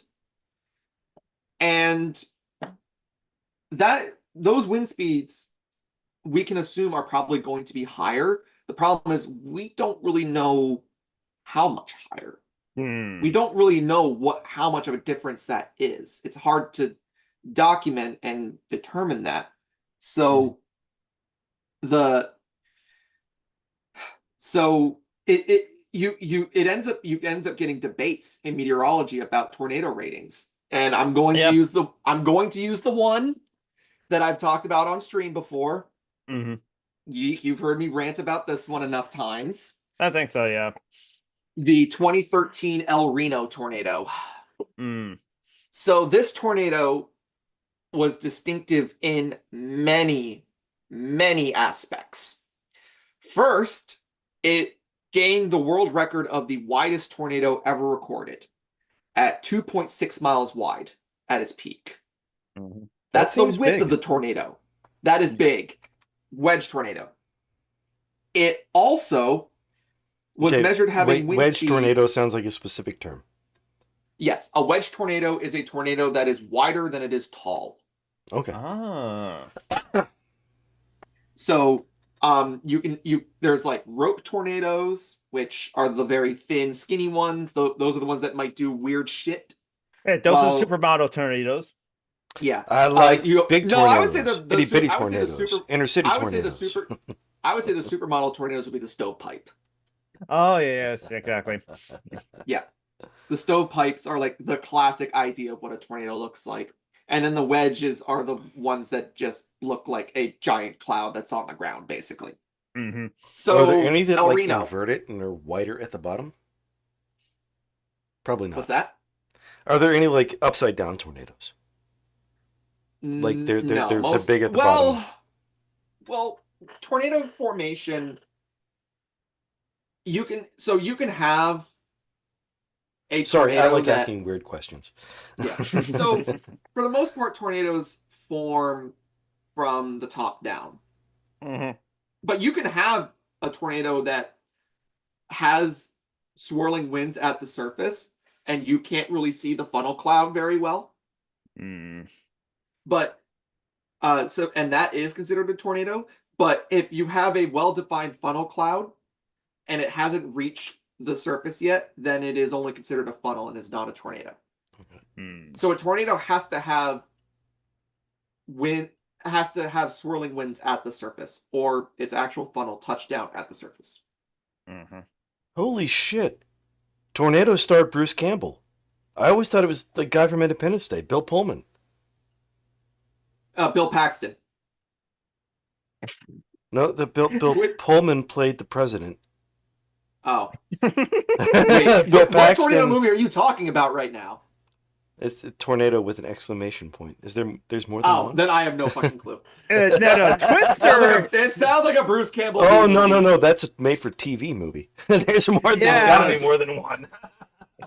Bruce Campbell is the finest man that ever lived. Anyways, y'all need to listen to Psycho Stick. Anyways, Oh my God! It came out the same year as Twister. So there's Oh, Twister's yeah. the name of the movie. Twister's a Bill Paxton movie. Okay. Everyone knows. But yeah, there's Tornado was actually a point that did star Bruce Campbell, and it's just like, Bill Paxton and Helen Hunt. Okay, there we go. yeah, that's the movie Yeah, everyone knows about. Yeah, Bruce Campbell is a Where was made-for-TV movie kind of guy. yeah, groovy. But anyways, so El Reno tornado. So why is tornado ever recorded? It had radar measured wind speeds at 296 miles per hour. Mind you, again, 30 to 100 feet in elevation. But on the EF scale, the minimum wind speed they're only for a couple EF5, of dozen feet tall? Huh? I mean, I would have thought they'd go up to like the sky. They're only a few dozen feet tall. But this is mobile Doppler radar. So it's a smaller scale, and when you're measuring wind speeds on a tornado, you want the lowest level you can get. Okay. You want it to be as close to the surface as possible. So the tornado does go all the way up. Oh yeah, absolutely. Okay. But when we're talking about wind speed measurements, the ones that are important are the ones near the surface, because that's where shit happens. Oh, true. So Unless you're a bug. Bug life matter. So at a height of 30 to 100 feet, they measured wind speeds of 296 miles an hour. There's a margin of error there, probably about like 15 miles per hour, something like that. So very well could have been a 300 mile per hour tornado. Pretty much any tornado that had wind speeds estimated at 300 miles per hour was labeled an F5 or an EF5. Part of that is because the minimum rating for an F5 back in the old days was 260 miles per hour, and now for the EF scale is 200 miles per hour. So based on wind speed, mind you, we don't know what the conversion is and everything, but based on estimated wind speed, an argument can very easily be made that the El Reno tornado was an EF5. But no EF5 damage took place on the tornado because the tornado did not actually really hit anything that could get EF5 damage. It didn't hit any. It didn't hit any. It didn't hit any large buildings. It didn't. It just, the most damage that they found, the worst damage was rated an EF3. So that's what they gave it. They gave it an EF3 rating. Despite the fact that it was the widest tornado of all time and had some of the highest wind speeds ever recorded. It was also the first tornado to kill storm chasers. Yep. And there's some sentimental aspect to that as well. And not just any storm chasers. It killed Bruce Campbell and Bill Paxton. Okay, now I'm getting serious. Okay. It killed Tim Samaras and his crew, including his son and their other guy, Carl Young. Tim Samaras was one of the most well-known and well-respected meteorologists and storm chasers ever. And the fact that it killed him and his crew was a testament to how unpredictable and dangerous this tornado ended up being, and unexpectedly so. One of the reasons why it was that way was because it was known as a multi-vortice tornado. So a lot of bigger and especially the stronger tornadoes, those higher end on the scale, you can see them have multiple tornadoes either around them or within them. So the overall tornado, the 2.6 mile wide El Reno tornado as a whole had tornadoes within it. They were if they're outside, they were inside. I would have thought they were tornadoes inside. within tornadoes. Wow. Yep. So like a nesting doll of tornadoes. Yep. Exactly. Yes, that's what multi-vortice tornado is. So you can have, if they're on the outside, they're known as satellite tornadoes. Makes sense. Okay, But so on you the can get those. inside, Okay. yeah, yeah. So multiple vortex tornado, they're called subvortices. You get these subvortices within the main vortex, basically. These are the types of tornadoes that tend to be highest on the scale. They tend to produce most damage, and they tend to be the most dangerous and unpredictable. I'll give another example later on after I finish discussing the El Reno tornado. Real quick, did the ones inside, do they spin the same direction or opposite? Or They tend to spin, yeah, they tend to all spin counterclockwise. For the sake of argument, let's assume that they all spin counterclockwise. Okay. Because that tends to be the case. Mm-hmm. I was worried if you wondering if you had these weird subvortices move within the main vortice. Mm-hmm. They could potentially have their own EF4, EF5 strength winds. It wasn't just the fact that these winds were really strong with these subvortices, they moved very rapidly. Mm-hmm. So most tornadoes tend to move at a speed of around, I'm going to really guesstimate here, let's say 20 to 30 miles per hour. They tend to move at that speed. You could make an argument that it could be like 15 to 40 or something like that. Mm-hmm. But it tends to be that kind of low to mid double digits. Anything slower than 10 miles per hour or anything like faster than like 40 or 50 miles per hour is unusual. Mm-hmm. The subvortices in the El Reno tornado, there was one in particular that was clocked moving across the ground. This is not the wind speed it had. This was its ground movement speed. It was clocked moving at 175 miles per hour. Jesus. Wow. That was its movement across the ground. But it was confined inside the main Yes, vortex. confined within the main vortice. It was moving around at 175 miles per hour. Mm-hmm. Wow. So imagine trying to seek shelter or trying to get out of this tornado in a vehicle. You can't outrun that. Yeah. And what happened with this tornado was it grew so rapidly that there were storm chasers on roads that got caught inside of the main vortice, and as they were trying to get out of it, they got hit by the subvortices. And that's what caused a lot of them to, like Mike Bettis from the Weather Channel, his vehicle got rolled over, and by the grace of the gods, they survived. But Tim Samaras in his vehicle, he was in a tiny little Chevrolet Cobalt. Because they did the larger pickup truck that they usually use wasn't available at the time. So even if you had like a tornado intercept vehicle, you might not have enough time to deploy before one of those hits.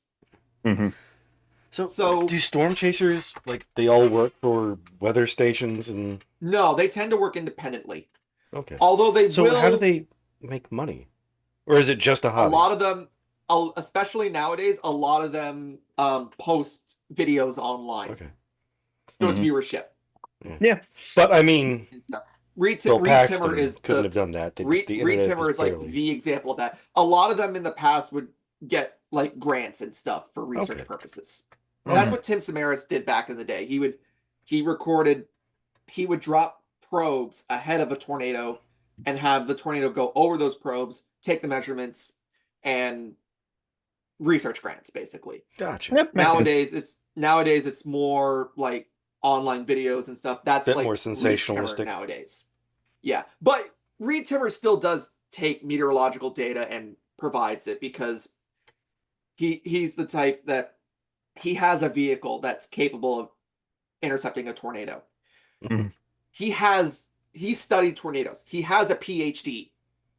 Like he is a science nerd as much of an entertainer as he is. Yeah. So there are a lot of science nerds who are good entertainers. There's valuable data to be had there. Yeah. So he puts weather instruments. He even put a mobile radar on his intercept vehicle at one point. I don't know if it's still on it or not. but like I wouldn't he be was the surprised first if it got person. damaged.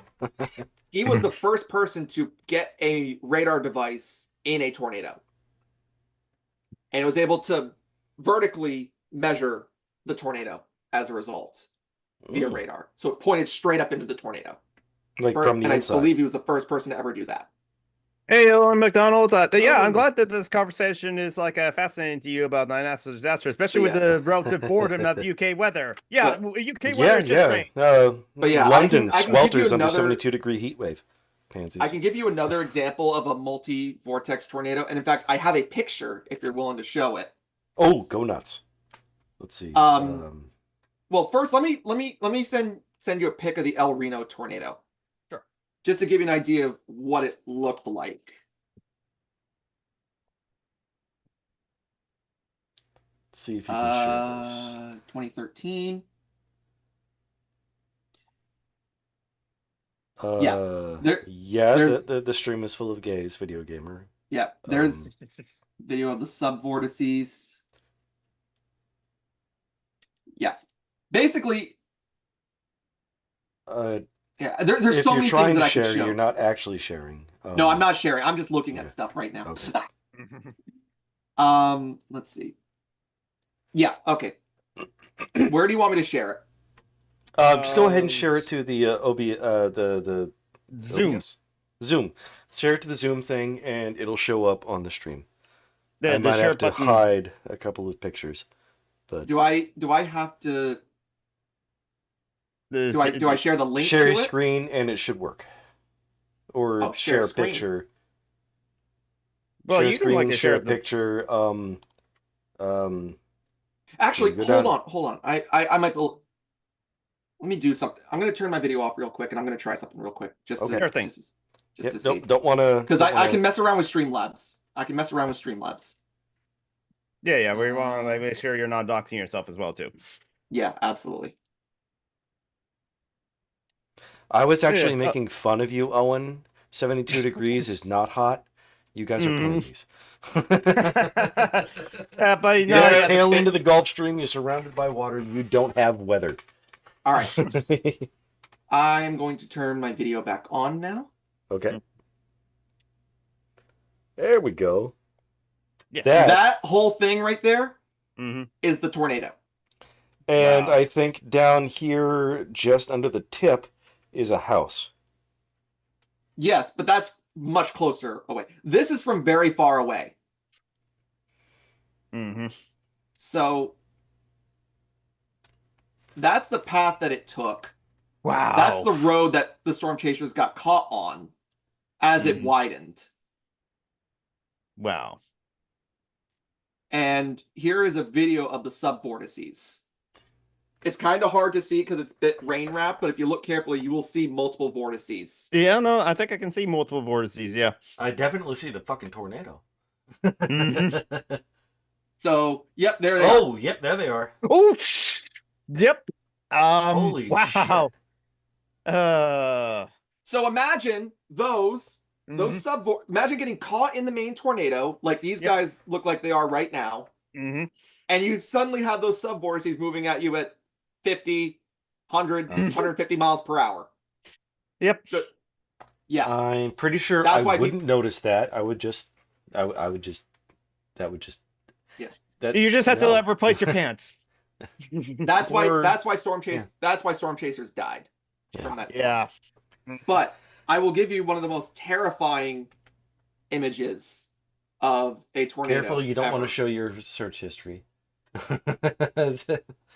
Oh Well, my it's god. It's Wikipedia, so it's not that bad. Yeah. All right, hold on a Uh-oh, second. multiple tabs. Yeah, I am a tab fiend. Hold on a second. I got like 20, 30 tabs right now. Mm-hmm. Yeah, hide your screen for a moment as well, so that we don't see anything like too sexy for YouTube. That's why I have two screens. One of them is the video. The other is my internet.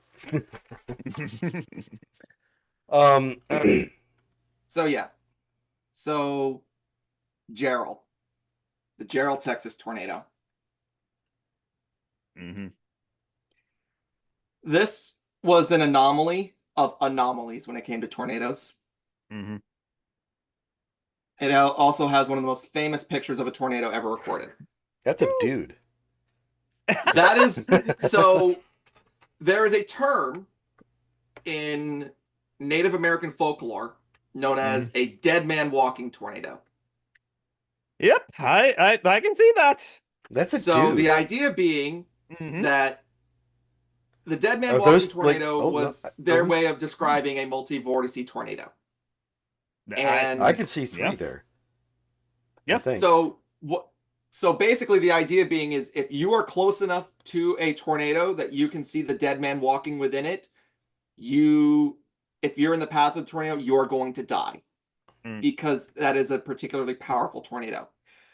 This one, not only did people believe that this depicted the dead man walking, they believed that it actually depicted death itself because these are the I can legs see and that is the scythe. Yeah, yeah. Exactly. Mr. Grimm here about the reaping. Yeah. This occurred right before that tornado killed like 27 people. Yeah. And what is interesting about this tornado was because it moved so slowly. It moved at about 5 miles per hour. And there were moments where it actually became stationary. Wow. That tornado was just a dick. Yeah. Yeah. So it also picked up a lot of soil from the ground. It did what was known as ground scouring. Yep. Where it literally dug in, where the winds were able to dig into the soil and pick it up. Yep. And there were areas that it picked it up like 18 inches or so all the way down to the bedrock. Jesus. So you get this tornado with its intense wind speeds. You have dirt, debris. It basically turned into a giant sandblaster. Yeah. Yeah, exactly. And because it moved, that combination, and because it moved so slowly, it not only destroyed houses, it practically turned them to dust. Because it was just constantly battering them, sounds like. Sandblasting. There was like, not only were the houses destroyed, there was almost no debris to speak of. Hey, Marty's to find from them. Yep. And hearing that houses did not, a lot of the houses, so it was in an area called Double Creek Estates. I agree, Martha. That the tornado was a 4chaner. Though a lot of those houses didn't have basements. Oh no, yeah. Oh no! This is a tornado you will not survive if you're not in a basement. This is the type of tornado that could actually cause structural damage to a tornado cellar. There have been tornadoes that have been known to do that. McDonald, quickly, who was talking about like the tornadoes? That's my friend Necronomicon, and they have like a Twitch channel you can follow if you want to as well too. Yes, that's me. Note that there are 2 A's, so yeah. Yeah. Yes. So yeah, some. And I should have prepared really for hate to end this because I love talking to nerds, but it's been 2 hours. Right. I should. Yeah, I was like waiting for a good stopping point because we normally only do about 90 minutes. It's just Alchemy, and we're at the. But 2 hour I mark love listening to you talk. and we should definitely have you on again. I will try to coordinate with like Isaiah Taylor so that he can be available for like the next time you're on. It's not going to be anytime Because soon. he like, loves the movie Tornado with Bill Twister. Twister. You better get this fucking right, or I'm gonna. If you don't get this Tornado right, has Bruce Campbell. That makes it a better movie. I'm gonna identify as a problem. Bill Paxton is the C-list Bruce Campbell. Let's be honest. No, it's the opposite way. Hey, at least we still. You fucking take that back. you fucking take that back. Bill Paxton is a treasure. And may he rest in peace, mind you. Yes. Like legit, no joke. So one of the things that storm chasers have done to pay tribute to people who have died is there is a GPS tracking system that they all use so that you can actually track where storm chasers are at any given time. When Tim Samaras and his crew died, they actually utilized the states of North Dakota, South Dakota, and Nebraska to, on the GPS system, create their initials. Mm. That's When nice. Bill Paxton died, they did it again for him because of how much of an impact he had in the meteorological and storm chasing community. I bet he because of him inspired being, a lot of people. Yeah, because of him being in Twister. Yeah. And it was a fun movie, too, as well. Yeah. Although I haven't actually seen it. I will say, and this really is a confession for me as someone who grew up on Twister and everything. I think the new one's better. Oh, Twisters! That's Oh, interesting. and you're calling me an apostate or whatever. Oh. I honestly believe that Twisters is better than the original. All right then. Is it okay? Really quick, because we do have to go. Is it the technology or the writing / acting? I think it's a combination of the writing and the character chemistry. Okay. The chemistry of the writing and the acting was all really good. It wasn't, the movie's not as cheesy as the original one was. I am It's definitely resisting cheesy. teasing you so hard right now about Bill Paxton. But no, it's no, I thought the character chemistry was actually really good in the movie, and it made it so the original Twister movie heavily relied on the special effects and the action sequences. Like that's what kept the movie together. The Twisters, the new one, I think was more well-rounded in terms of what kept the movie together. And it was more held together as a result. Right. Like those things were all good, and they and the character chemistry is good. And I'm also biased because there's a particular line in the movie that really hit home to me. Where may I present a 1 minute clip real quick? Yes. Sell this. All right. I will go watch Tornado. It really kind of the scene really encapsulates my love of meteorology, why I love it so much, why I'm able to gush about it so much, and how much it means to me. You like big air, you cannot lie. We get it. Okay. You have the heart of a skateboarder. Get in the air. All right, here we go. BMX. So, like, this one scene in the movie really encapsulated my love of meteorology and like how much of an impact it's had in my life. Okay. Are you also sharing audio? Am I sharing audio? It doesn't sound like it. How do I share audio? Fuck. I'm not sure. I don't think you're not using the Zoom share thing.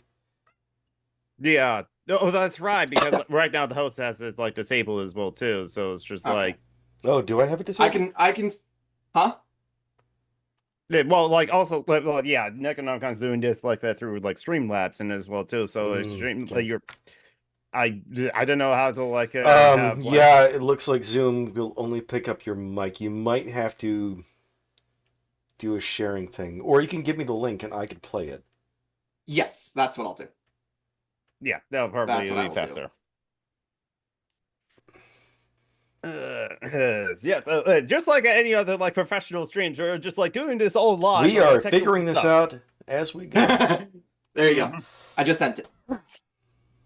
I mean, it's like at least our mics are all on and we're not muted as well too. But like that can easily only happens sometimes. Okay, so now I'm gonna play it. What do you see? It's an air. Who the fuck would fly an airplane? Structure. That's a drone. Levels are just right and lots of cable. Okay. What else are you seeing? Let's see, you guys. Okay, so the stream can hear it, but like I have to like listen to Let's the stream. see. Like I cannot Zoom video. I may be able to share audio. because share like, the screen. video, it's Also, you got to think of flowers covering that part of it. Well, that's for me because well, I'm that's Scarlet because he's the Pimpernel Scarlet to Pimpernel now. the I'm the Scarlet Pimpernel to the left because I'm everywhere. Let's see. Share. I will try and share audio. Audio. Okay, yeah, share audio. That'll be like good. And The that stream will way, be I mean, you won't be able to see the picture, but you will Yeah. be able to hear. And there we go. Let's I'll try just like that. watch on stream for And does the myself. screen freak out? Yeah, sometimes it does that as well too. Okay, there we go. Okay, it's working. What do you see? Okay, already has a nice structure. Moisture levels are just right and lots of cape. What else Cape. you see? Flow is clean, pulling tons of warm, moist air from the south. And when that warm air and Moist. moisture busts through the cap, it explodes in the atmosphere, creating an anvil. The vertical wind shear begins to rotate the updraft, forming a mesocyclone. And here's the mystery. We don't know how a tornado forms. We see the hook on the radar, but What are all the invisible factors coming together? I mean, every little detail that it has to be perfect. And it's a mix of what we know and everything we can't understand. It's part science, part religion. It's a lot of Yes, there's a lot of pretty people. Yes. Please, come on. Come on. There it is. Yeah, baby! There we go. You see that? That's a tornado right there, baby. Get some photos of that, The man. birth of a tornado, nature's masterpiece. Hey, cop one! We found a tornado. All So right. So that scene, and particularly that line of thunderstorms and tornadoes being part science and part religion. Mhm. As someone whose religion and spirituality has a connection to weather and meteorology, that really, the fact that they said that, I almost fell out of my chair in the movie theater hearing that, honestly. And that line alone, that entire sequence and that line alone really set it apart. Mm-hmm. Well, there you go, everyone. Twisters is better than like a Twister, and like it's science and religion together, as we're with meteorology. Starring Bruce Campbell. No, shut up. Can we just kick John Brockman out and just you and I talk? He's the host of the thing, so unfortunately, I will just slap him and get the spray bottle. I because, am the littlest brother ever. I will always poke you. he's insulted when we say that John Brockman's kind of an asshole. He wants to be a full asshole as well too. Hey, John Brockman, you're a little bit of an asshole. God damn it. No, It was not gonna- really, really wonderful to have you here, and I loved listening to you nerd out for the last 2 hours. It was amazing. Well, thank you. I appreciate it. I very much enjoyed being a part of it, and I very much appreciate you having me here. I would love to come back sometime in the future and to either talk about Twisters more. I wouldn't mind talking about like climate change at some point as well. Oh yeah, we should we do can that. talk about. We can get political. Oh yeah. Oh Yeah. We're a bunch of fucking communists with here. We climate get change, political. I can bring the science, and y'all can bring the politics, and I can just be like, well, actually, the science says. Anyways. Well, and I will combat you with my own science because I'm a chemist. I'm a chemistry teacher. Everyone knows that. Everyone knows that chemistry, like geology, is not a real science. I mean, what? Oh my God, we are gonna fight. We're gonna fight. We'll Katanas, have that rooftop, in the rain. Yes, make it happen in the rain to connect weather with it as well too. Awesome. So yes, In Oklahoma, so there might be a tornado. Sure, why not? Oh, that would be an epic fight scene, honestly. Oh wait, do they have rooftops in we Oklahoma? fight while there's a thunderstorm in the background. Yes, they do have the rooftops in Oklahoma as well too. So anyway, Necronomicon, anyone that wants to follow you and find out where you are, they can like follow your Twitch channel, twitch.tv/Necronomicon. That's 2 E's and yeah. And like that's pretty much all that you promote. It's just like twitch.tv/Necronomicon. Yeah, I don't really do social media all that much. Honestly, that's fair. Social media is full of Nazis and boomers. I'm much more of a lurker with social media than anything because it's like it. My mom is on Facebook and Elon Musk is on Twitter. What the fuck are you gonna do? Yeah, exactly. So Isaiah Terror cannot join us, but like do check out like Isaiah Terror's like pictures of his cosplay and his models like on like Galactic Cosplay Crafts over on Instagram. I'm summoning. Oh wait, like it's a Necronomicon. What the upcoming streams you have on your Twitch channel, twitch.tv/Necronomicon? So I usually stream on Tuesdays and Thursdays, and I try and stream on the weekend on Saturdays. But I did not stream last night, so I actually will be streaming later today. I play a few different games. I play Fortnite quite a bit. I do Clone Hero, where I both play like an online version of Guitar Hero, and I sing sometimes during that. And I've been playing other games lately, including like Balatro. It's a fun online card game. Yeah. I've done poker with Geek in the past. Yes. I wouldn't mind doing that again at some point. Okay. But yeah, no, I basically play a bunch of different games. I think I haven't been doing much Fortnite lately, so I might do some Fortnite grinding later on today. So yeah, I'm going to do the stream and I like pushed back the schedule on my stream a little bit as we went long, but like I'm going to continue reading the Democratic Party platform because I've slogged through 4 chapters of like that document so far. So I'm gonna see how much like I can slog through before I give up and like switch over to like Skyrim as well too. But that'll be later on my stream on the twitch.tv/SummerGeek as well as like youtube.com/c/Summer Geek, but I'm also Summer Geek on all the most of the social media platforms like Twitter. Yes, I'm on Twitter. Co-host is going to go away. It's going to go to read only in October. That's sad for me. But like Tumblr, Threads. I am on Instagram and Mastodon, Blue Sky. I do have a Mastodon account, but I'm barely on it. I am on Blue Sky and active, as active I am on all the other things as well too. And like, if you want to find Scarlet Pimpernel. Yes, if you want to find me on Facebook, I'm Jonathan Scott, or just like DM me as well too, so because like that's my real name, it's public knowledge as well too. But John Brockman, you're part of another podcast, aren't you? Yes, Dungeons and Debacles. We haven't recorded in a couple of weeks because we're middle-aged and occasionally we get sick or hurt. Yeah. Like how occasionally you wake up reminding me of what my future will be. You're not middle-aged until things start clicking. Like your knees. But it's a lot of fun. It's an awful lot like this because I'm there. Don't forget also like charitylinks.page. A lot of our friends and comrades that like we have like Phoenix that was in the chat. Like Phoenix, like we have to support each other. Yeah, Phoenix bank accounts was closed yesterday, so it's just like they have another way to do banking, but like I guess now they don't have to like owe the $700 from like having a negative account on their bank account as well too. But like charitylinks.page, please. If you have extra money, you find some people that like are in desperate need for like help and like help them out as well too. And don't forget to practice self-care. Take care, everyone. Stay safe, hydrate, medicate. Bye. Bye. Bye.